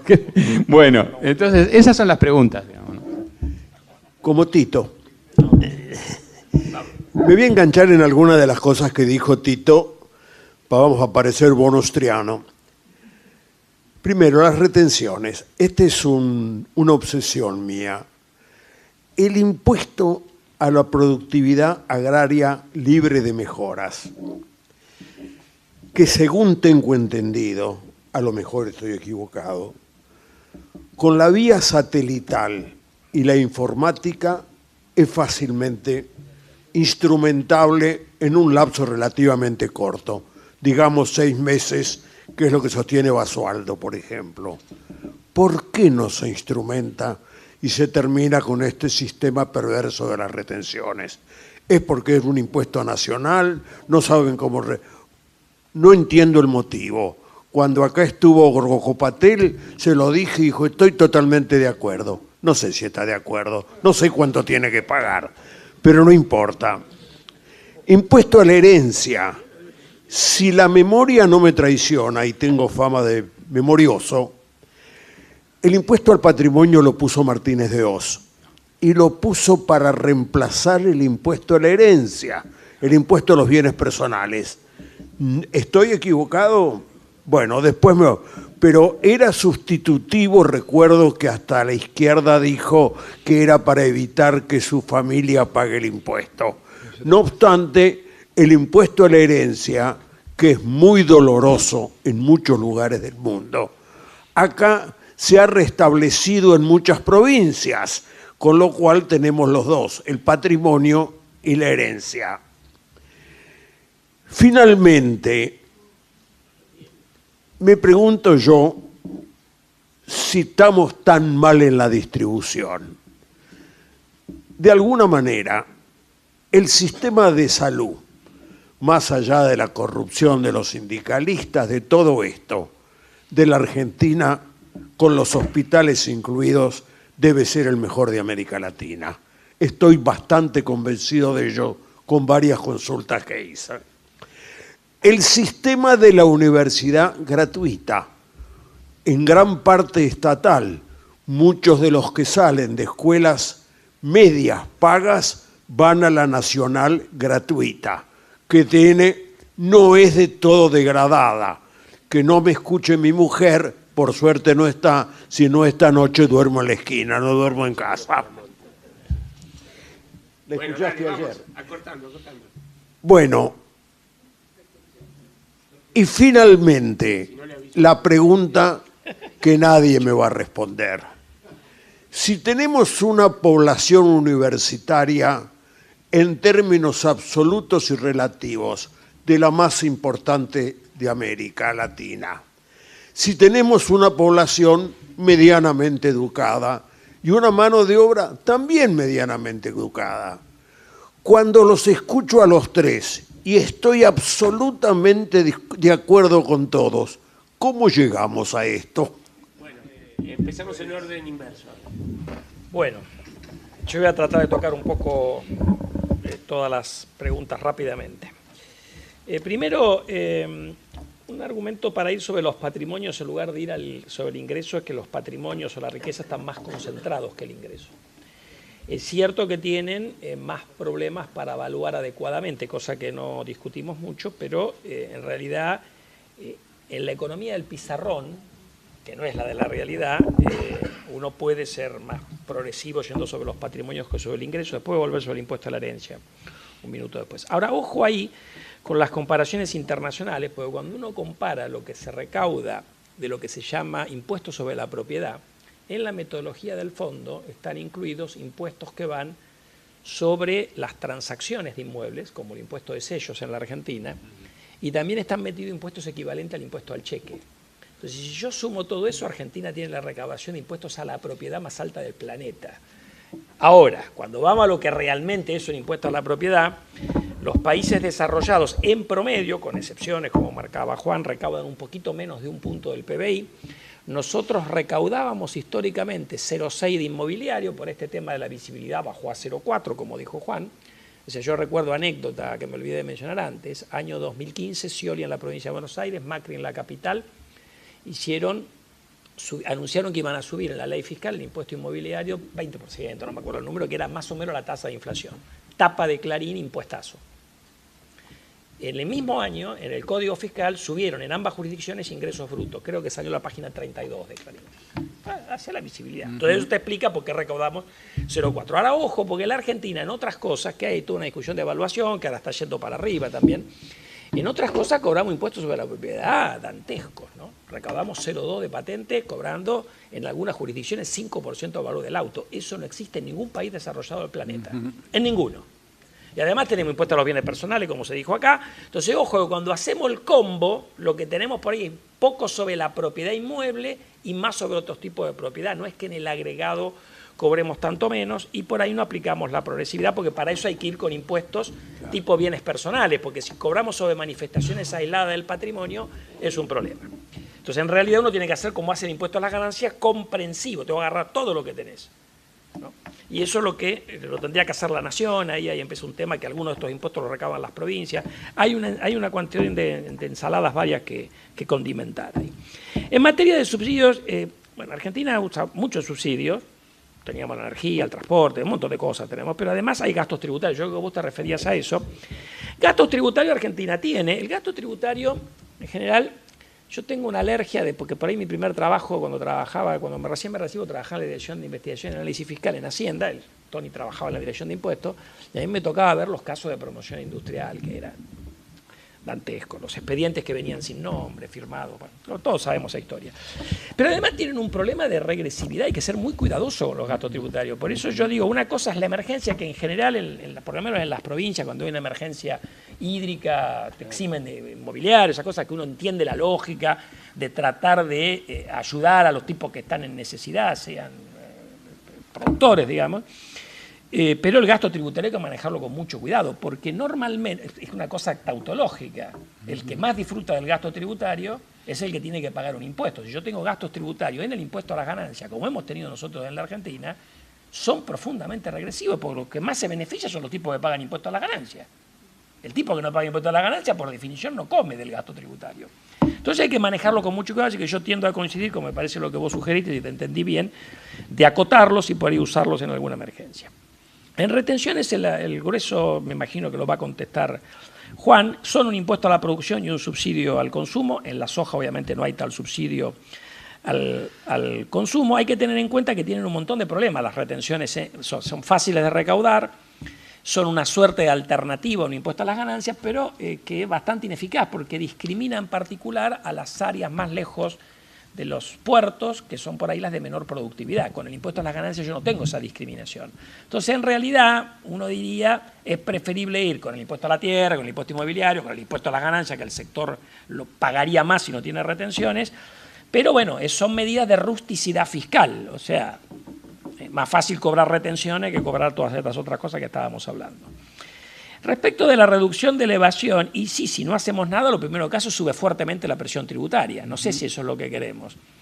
Una suerte de compromiso que si bajamos las tasas impositivas, lo que se recaude de menor, mejor dicho, lo que baje de la evasión va a bajar tasas impositivas, yo creo que tendría algún sentido, pero en un país donde somos especialistas, como nosotros, como en el genoma argento, violar lo que acordamos, creo que terminaríamos en más recaudación y más gasto público. Y el mismo impuesto inflacionario, lamentablemente. Pero bueno, es porque estoy un poquito pesimista en estos días. En el impuesto a la herencia, bueno, un poco se dijo acá, ojo porque ya hay provincias que lo cobran. La provincia de Buenos Aires, la provincia de Entre Ríos. Segundo, Argentina lo tuvo. Tercero, lo tienen otros países, recauda muy poco en general. Cuarto, hay una cantidad de technicalities que, primero, este era un impuesto que no tenía ni sentido discutir antes del blanqueo de capitales, que tuvo un éxito que tuvo a partir de los intercambios de información. Porque, a ver, Argentina tenía, ¿cuánto? 70% del PBI afuera. ¿Quién tenía ese 70% del PBI? No, doña Rosa, eran tipos de alto recurso. Entonces yo voy a hacer un impuesto a la herencia sobre los giles que tienen patrimonio declarado en la Argentina. Había algo que no cerraba. Con los intercambios de información tiene una lógica empezar a discutir este tema. Ahora, en la discusión conceptual, es bien complejo el tema del impuesto a la herencia. Primero, cuando voy a calcular, bueno, normalmente son progresivos, ¿no es cierto? ¿Sobre qué calculo la progresividad? ¿Sobre el que se muere, que tiene todos los activos? ¿O sobre los herederos, que pueden ser muchos y que están menores escalas? Primera discusión que hay que resolver. Ahí hay argumentos a favor y en contra respecto de... Porque el impuesto a la herencia tiene una ventaja que tiene base inelástica, digamos. El muerto no se puede escapar, pues ya se murió. Entonces, desde el punto de vista tributario, es tentador. Hay un tema de liquidez, no sé si alguno lo vio en la televisión española el año pasado, había una discusión, porque claro, se muere el papá y la mamá, tenían una casa, viene el gobierno y te cobra 25% de impuesto a la herencia, no sé qué número. Claro, la casa no la vendiste, ¿dónde saca la plata? Temita que también está en la provincia de Buenos Aires. Entonces hubo manifestaciones y colas, tema que también hay que pensar. Pero bueno, la experiencia, por lo menos de lo que yo recuerdo haber visto de recaudación, es que recauda muy poco. Ahí voy al tema del IVA diferencial. El IVA diferencial, yo voy a discrepar con el IVA diferencial. Primero, conceptualmente, si yo voy otra vez al libro de texto y digo, ¿cuál es el impuesto a valor agregado? Que todos decimos que del libro de texto es eficiente, en realidad tiene una distorsión. Porque como es un impuesto al consumo, en alguna medida me está subsidiando cuando no consumo, las actividades fuera del mercado. Entonces, si uno lo quiere mirar conceptualmente, y disculpen la technicality, uno puede diseñar un impuesto al consumo a tasas diferenciales que es mejor desde el punto de vista de la eficiencia que un IVA a tasa uniforme. Eso es lo que se llama una imposición a la Ramsey, por un tipo que se llamaba Ramsey en el siglo pasado, en el paper del año 1929. Ahora, eso a lo que te lleva es que le tenés que poner impuesto, simplificando, a los bienes de demanda más inelástica. Y esos son los bienes normalmente de primera necesidad. Entonces te genera un problema distributivo. Entonces, y además te genera un lobby fenomenal, porque en cuanto el sector privado se da cuenta que la tasa va a ser en función de la elasticidad de demanda, afortunadamente para nosotros hay pilas de trabajo demostrando que la elasticidad de demanda es muy alta dentro del rango razonable. Entonces, por eso uno va a una cierta simplificación y en general, por ahí mis colegas no comparten, pero digamos, en general se dice, mira, el IVA trata de tenerlo a tasa uniforme con la menor cantidad de exenciones posible. Nosotros en Argentina ya tenemos tasa diferencial, tenemos buena parte de cosas grabadas a 10,5. Y eso te permite, como en Nueva Zelanda, generar un montón de recursos que los puedes usar para cobrar menos en otros impuestos. Básicamente eso. Así que ahí yo me permito decir, no me parece una buena idea, más allá de que todo es debatible en la viña del Señor. Gracias. Ok, yo me voy a referir a algunos de los aspectos que se trataron. Coincido con... Espera, toma esto. Opa, hola, ¿está bien? Coincido con Daniel en el tema del impuesto al valor agregado, en general de tasa única, para no complicar la administración. Hay muchas dificultades y se trabaja con distintos tipos de tasas. Quizás había que trabajar en algún sentido para algunos temas con una diferencial, con un impuesto selectivo a los consumos, pero también tiene sus complicaciones.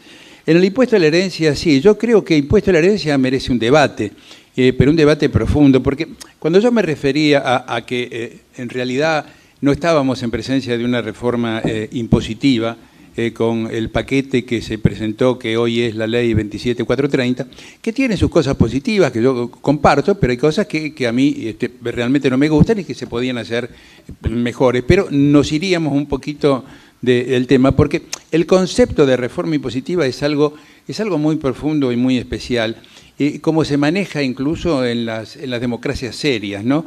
Que implica, digamos, un cambio profundo de algo que es como sustancial en la sociedad, ni más ni menos que del sistema impositivo, y que de alguna manera también implica la necesidad de un debate, de un consenso, de una concertación, de un acuerdo entre los distintos componentes del sector político. Hace poco estuvo hablando de este tema el senador Hatch, en Estados Unidos, que es el decano de la Comisión de Finanzas, que infelizmente es republicano, pero es un hombre bastante inteligente. Y dijo algo que es bastante sensato, ¿no?, en ese sentido. Dijo, bueno, cuando encaramos una reforma tributaria tenemos que tomar en cuenta en Estados Unidos el liderazgo de la Casa Blanca para convocar y para debatir, y con todos los sectores políticos, con todos los sectores representativos de la comunidad, porque en definitiva, ¿qué es lo que estamos buscando? Estamos en función de un objetivo determinado que va a apuntar siempre al bienestar y a la prosperidad de la población. Entonces, nosotros cuando hablamos de reforma tributaria tenemos que pensar mediano y largo plazo. Y mediano y largo plazo implica tener un proyecto, tener una idea, tener un norte que nosotros no tenemos. Entonces, cuando hablamos de reforma tributaria sin norte, no es reforma tributaria, es un paquete impositivo, en mi modesta opinión.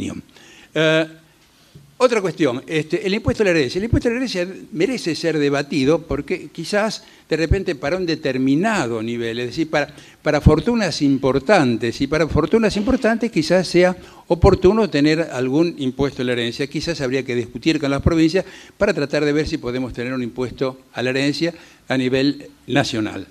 Esto se vincula con la imposición al patrimonio. La imposición al patrimonio yo me manifiesto en desacuerdo del modo que se implementó en Argentina.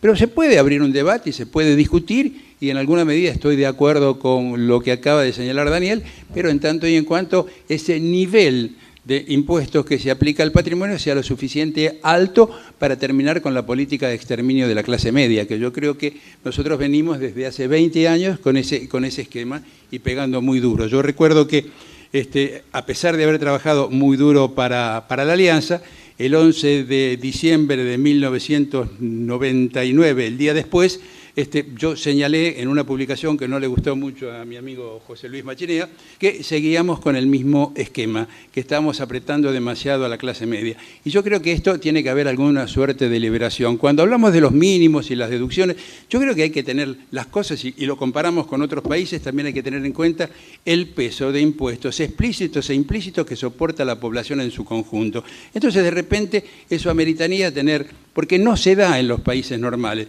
que tienen mínimos no imponibles más bajos, pero no tienen esta pléyade de impuestos que son realmente asfixiantes. Y este es un tema que quizás justifica tener una deducción personal un poco más alta.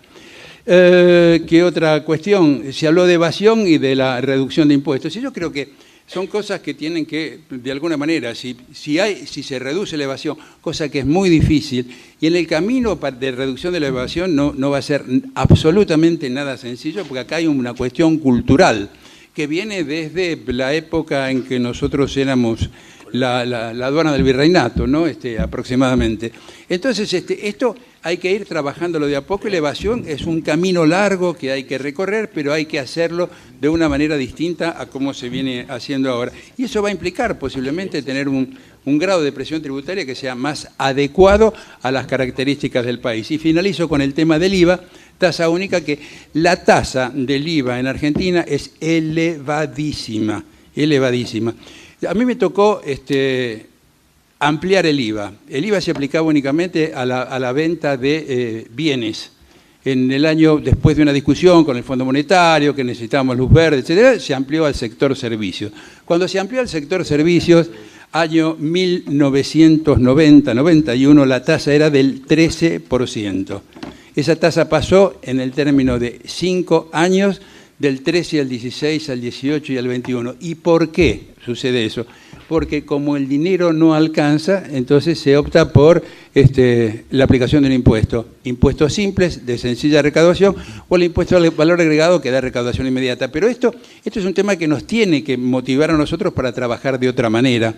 Porque yo me acuerdo de la Convención de Derechos del Hombre, y en su momento de 1789, que dijeron, son los ciudadanos los que tienen que definir sus impuestos, y son los ciudadanos los que tienen que pedirle rendición de cuentas a los funcionarios. Esos son los ciudadanos los que deben poner el límite a este tipo de cosas, porque llega el funcionario de turno, no le cierran las cuentas y nos manda de un IVA del 13 al 21%. Y esto evidentemente así no puede ser. Nosotros tenemos que manejar las cosas de esta manera y poner algunos límites, como de repente, y con esto cierro, no quería dejar pasar este temita, que es la cuestión relacionada con los jueces. En Estados Unidos pasó algo similar. En 1920 hubo una acordada de los jueces que dijeron no nos corresponde pagar el impuesto porque el impuesto de alguna manera está afectando la independencia de criterio, al afectar la intangibilidad del salario, etcétera, etcétera. Cambió la Corte en 1930 y dijeron, un momentito, nosotros somos ciudadanos como cualquiera y por principio de igualdad nosotros tenemos que pagar el impuesto.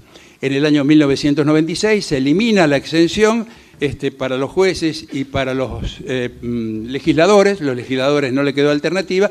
Los jueces sacaron una acordada, que es, no nos corresponde. Se olvidaron del artículo 16 de la Constitución Nacional. Pero todo está vinculado a una acordada.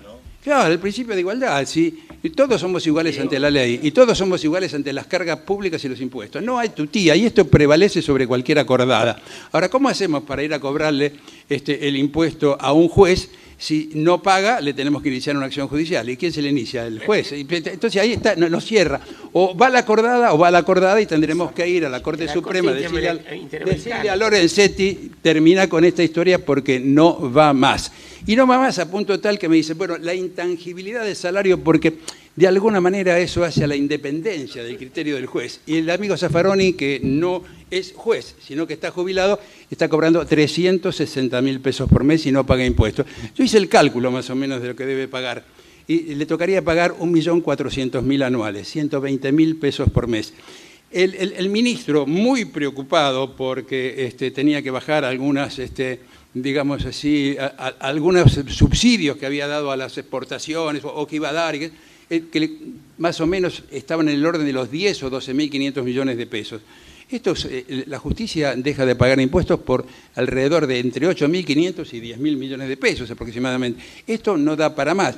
Y para colmo, y con esto cierro, nuestro ministro de Justicia dice, bueno, esto no se discute más, hasta acá llegué.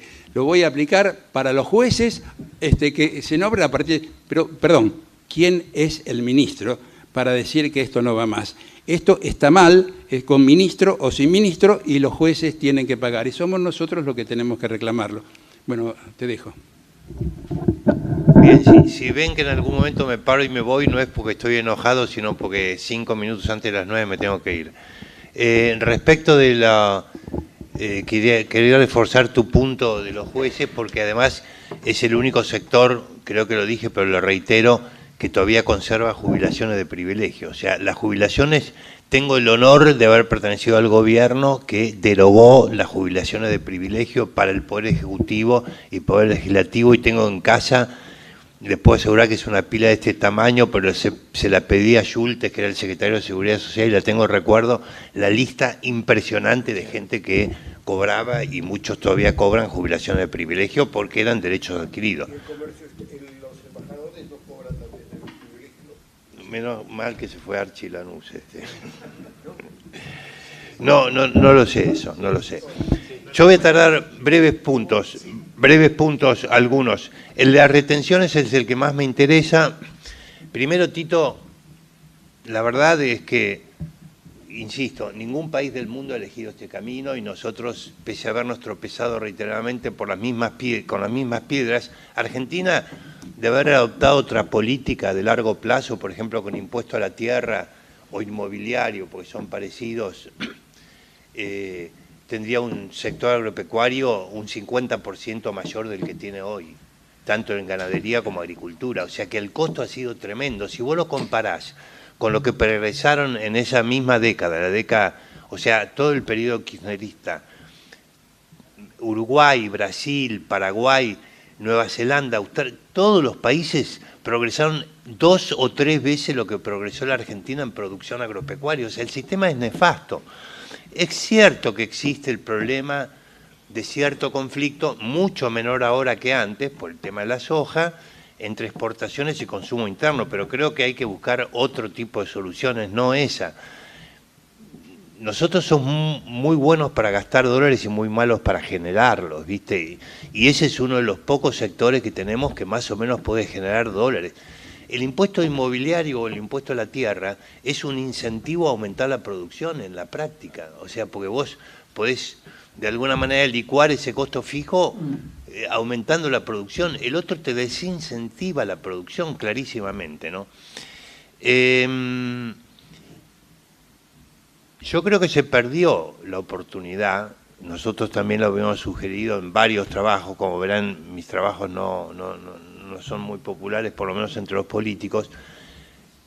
Desde hace mucho tiempo, ya desde el año 2005, tomar por lo menos una parte de las retenciones como pago a cuenta del impuesto a las ganancias, lo cual hubiera producido un blanqueo impresionante en el sector, porque el sector agroalimentario de consumo interno debe evadir el 60 o el 70%.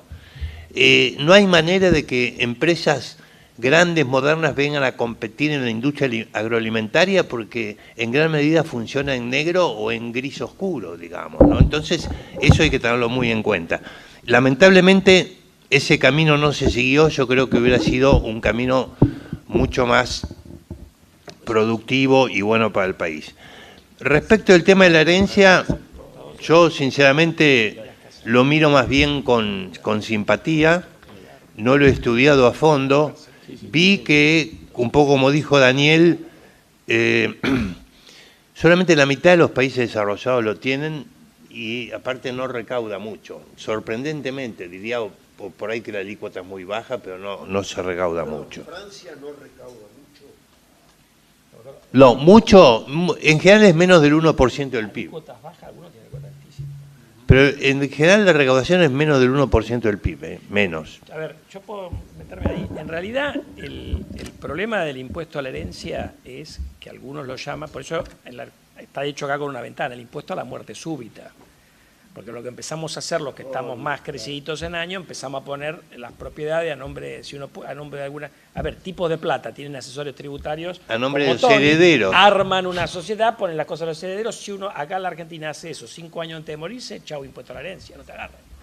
Entonces, la planificación tributaria no está disponible. Entonces, ¿qué terminan agarrando? Al tipo de clase media que tiene una casita que vale un poco más de plata y lo agarró justo. Entonces, el tema ese hay que pensarlo, no es un tema obvio de resolver. Más allá de que hoy, por lo menos resolvimos el tema de... Perdón, Juan. No, perfecto. Después quiero decir algo sobre el tema de subsidios que vos planteaste, sobre uno en particular, que lo lamenté, pero lo insisto, porque yo había aprendido de Daniel justamente que la única promoción regional que tenía sentido era subsidiar el trabajo directamente y no el capital. Y entonces, en base inspirado en esa idea, fue que nosotros hicimos en el año 93 este mapa previsional que tuvo una vida bastante pacífica entre nosotros. Se usaba bastante poco porque dado que la evasión es muy grande y la economía negra es muy grande en los lugares más pobres, en realidad no se usaba mucho. Yo hablaba con empresarios del interior a veces que me decían, ¿cómo existe eso? Se sorprendían. Y tenían descuentos al 80% de los aportes patronales, ¿no? De las contribuciones patronales. O sea que ese subsidio yo lamento que se haya retirado. Yo creo que ha sido un error. Sinceramente creo que ha sido un error. Pero es de los pocos que diría lo mismo. El tema del Gini. Es oportuno tu comentario, Carlos, porque hay que ver las dos hojas de la tijera. Hay pocos estudios. Nosotros hicimos uno con Silvia Montoya en el año 99. A mediados de la década pasada, un poco después, Gómez Sabaini con Marcela Arriaga y otros coautores hicieron el estudio para tratar de ver cuánto modifica la acción del Estado el Gini, impuestos primero solamente y después les agregás el gasto, que hay que hacer hipótesis, y te mejora un poco la progresividad, pero te diría que te baja el Gini de 45 a 43, no es que te baje, que te cambie de categoría en cuanto a la desigualdad, pero evidentemente es un punto que hay que tener en cuenta, claramente. Y en fin, respecto a la evasión, no hay ninguna garantía de que si vos reducís la evasión vaya a bajar la presión tributaria. Pero yo creo que va a haber un poco más garantías en la medida que el país, y cuando digo el país digo el gobierno, la oposición, los empresarios, los sindicatos, se comprometan con un proyecto de crecimiento. Esa es la única garantía, digamos. Porque la manera de licuar el gasto que es indolora es cuando vos crecés y ahí tenés más chances Bueno, en la década pasada no ocurrió, o sea, aún en los años de crecimiento, por las razones que dijo Daniel, creció mucho, se expandió el sector fiscal, pero fuera de un contexto de crecimiento yo creo que es directamente casi imposible. Bueno, yo tengo que hacer del malo de la película. Se tienen que ir los expositores, por lo menos 2, dentro de 10 minutos. Así que no va a haber oportunidad de muchas preguntas adicionales. Yo voy a pedir solo 3, o sea, voy a autorizar solo 3. sí. Que tienen que ser muy breves y les voy a pedir que cierren antes de irse, no la puerta, pero sus intervenciones. No voy a responder a las provocaciones. Y para no perder más tiempo, vos sos el primero.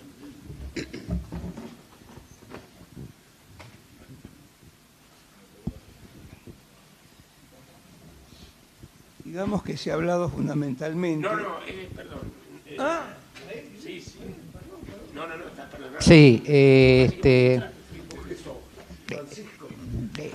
estuve antes de venir acá con mi contador, que lógicamente es un contador de pymes, y le pregunté qué opinaba sobre la evasión. Y me dijo, mira, mis clientes están dejando todos de pagar impuestos, porque si pagan impuestos se funden. Y me contó cuánto gente tiene inspectores, tiene la impositiva, y cuánto él, que es un contador mediano de pymes, básicamente son todos sus clientes, cómo los tiene locos a los inspectores, cuánto dura cada inspección y por qué no pueden hacer nada. La pregunta es, ¿existe en este momento algún mecanismo en que el costo de tratar de recaudar no supere lo que uno termine recaudando? Bueno, vos ahora.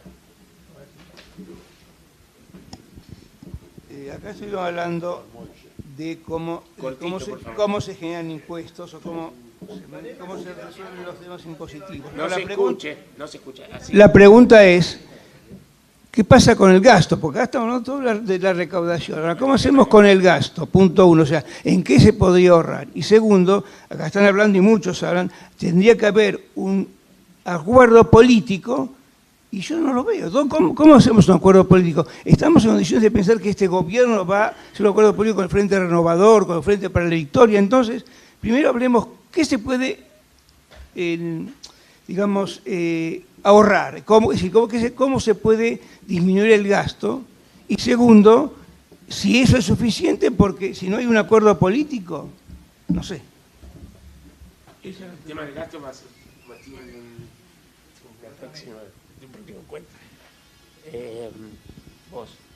¿Vos habías pedido? No. Entonces, perdón. ¿Sí? Y se acabó. No, bueno. Gracias. Bueno, Alexander Gubenel es mi nombre. Yo quería preguntar puntualmente, algo lo mencionaron respecto a los regímenes de promoción o exención impositiva. ¿Qué es lo que piensan puntualmente del régimen de Tierra del Fuego? Para mí un curro fenomenal que dura ya, que supuestamente el gobierno de alguna manera ha limitado a través, por ejemplo, de la baja de aranceles o eliminación de aranceles para las computadoras, o que le ha sacado cierta exclusividad, pero que si uno analiza lo que ha perdido, digamos, el Estado durante tanto tiempo en ese régimen para favorecer, si se quiera, muy pocos, porque en realidad si uno toma lo que se podría haberle abonado a todos esos, solamente en modo de subsidio para quedarse en su casa, a todos esos empleados y el Estado haberse ahorrado todo eso o haber recaudado todo eso que debería haber recaudado, al tiempo que los argentinos pagábamos mucho más por productos mucho peores. Bueno, puntualmente les quería preguntar sobre ese régimen en particular, porque me parece que es relevante, porque ha significado mucho tanto para los ciudadanos como para el Estado argentino. Eso es todo.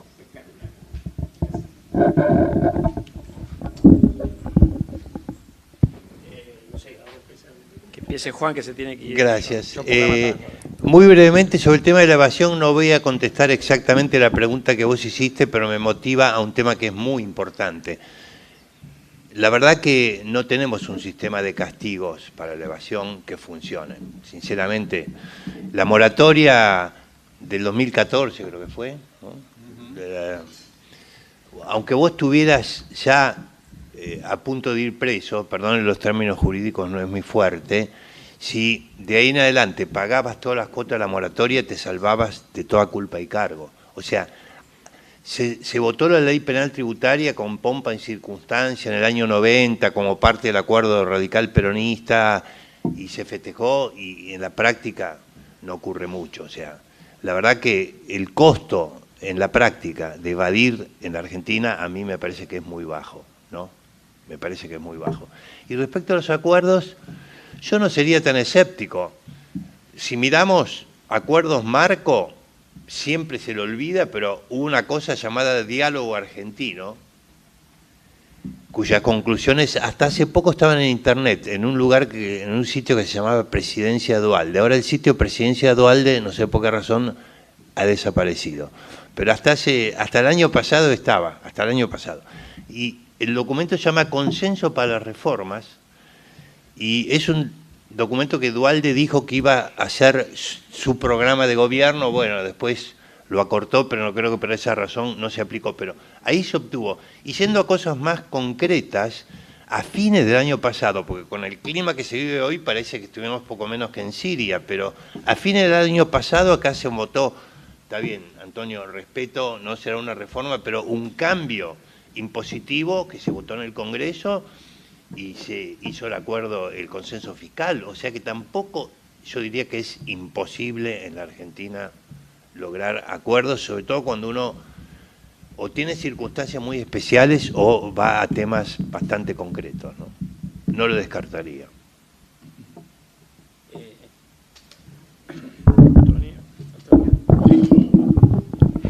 Bueno, dos temitas. Un tema vinculado al tema de su contador y el costo de recaudación. Y el costo de recaudación va a existir siempre que, digamos, de alguna manera puede que se dé una circunstancia de alta evasión o de mínima evasión. Es decir, digamos, la actividad fiscalizadora del Estado tiene que, digamos, mantenerse y no hay demasiada alternativa. Quizás habría que trabajar con algún otro esquema para determinado tipo de empresas.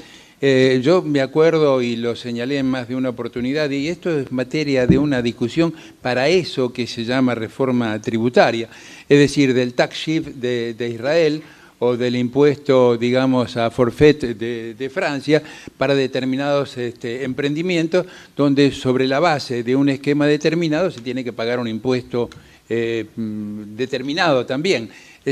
Simplificaría la cosa, pero dentro de la concepción, digamos así, impositiva que nosotros tenemos de aplicación de impuestos para determinado nivel de contribuyentes, impuesto al valor agregado, impuesto a la renta, y bueno, el costo muchas veces puede ser que en función del contribuyente de que se trate haya un costo de recaudación alto en relación a lo que se puede recaudar, pero depende de cada situación particular.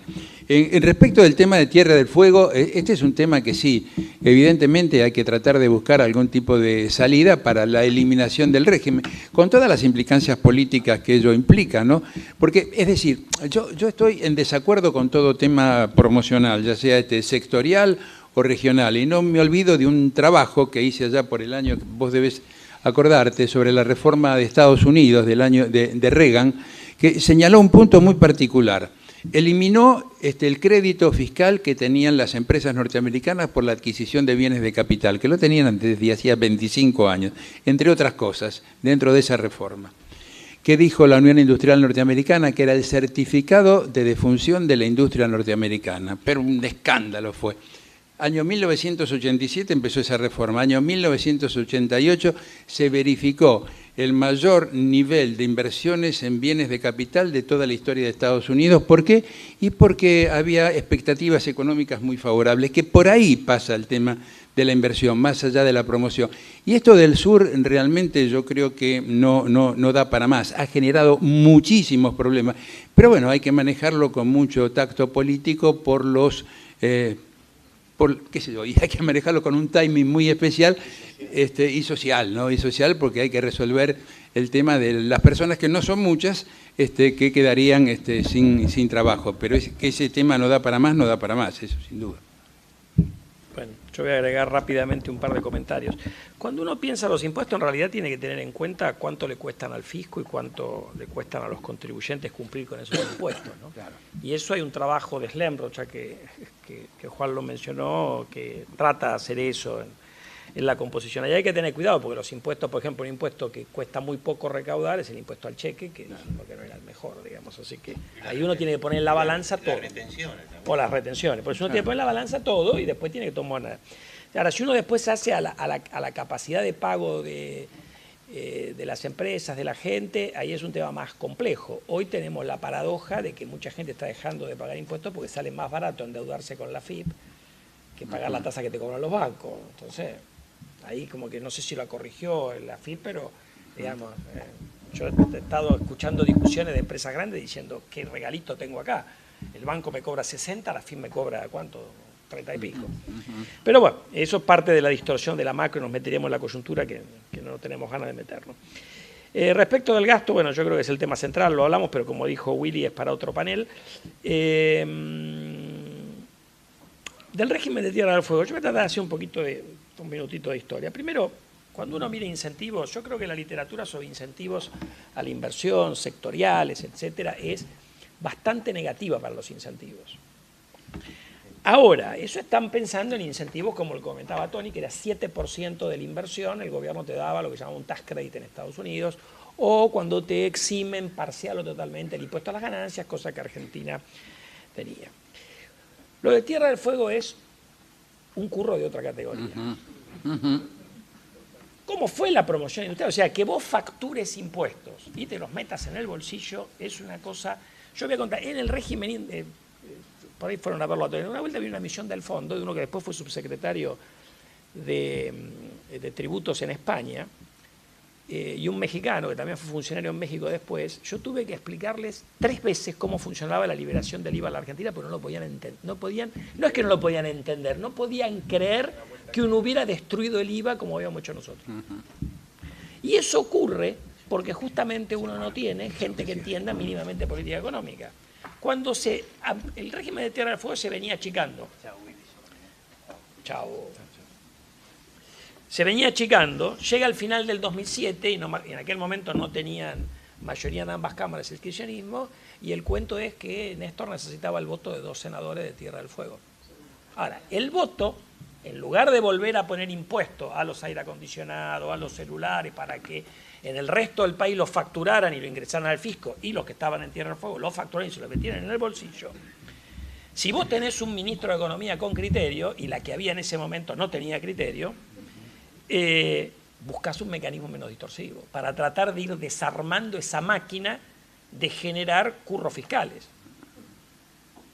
Entonces, a veces es que elegimos mal, porque es curioso, ¿no? Cuando hablamos de regímenes de beneficios impositivos, nos olvidamos que esa es una ley de la dictadura, porque lo puso la NUS en el año 72. Ahí es como que esas cosas nos olvidamos, esas cosas no estaban mal. Pero fue evolucionando y en algún momento se empezó a encajar, te la terminaron de complicar. Y como todo, cuando lo pones, después tenés trabajadores, porque algún trabajo generan, más allá de que tienen muy bajo contenido nacional, algún trabajo generan y después tenés el problema social. En lugar de tratar de promover, tratando de ver qué es lo que se puede hacer en la isla, porque la isla no es la punta de la Concagua, no es un lugar donde es imposible pensar en otra actividad productiva. Hay un montón de cosas que se pueden hacer. Entonces, lo que le falta a veces al Estado nuestro es la capacidad de decir, bueno, por alguna razón, más allá de la economía, nosotros como economistas tenemos que callar la boca, queremos promover la isla de Tierra del Fuego. Fantástico, busqué. Lo que nosotros te podemos decir es cómo hacerlo de la forma menos dañina posible. Porque las armadurías, a mi juicio, no tienen nada de malo. Ahora, yo conozco pocos países, Manaus hace lo mismo en Brasil, que le dan un beneficio fiscal a las armadurías, que es la consecuencia que tenés puesto en la isla tipo que tienen valor agregado nacional de menos del 10%. Eso es un delirio. Y ha vivido desde el año 72 hasta hoy, a veces menos, a veces más, ahora tal vez un poco menos. Así que yo no puedo más que coincidir con vos de que es un curro que teníamos que haber sacado hace rato. ¿Lleva cuántos años del 72? Sí, del 72 son 46. Bueno, muchísimas gracias. Bueno, mi estimado.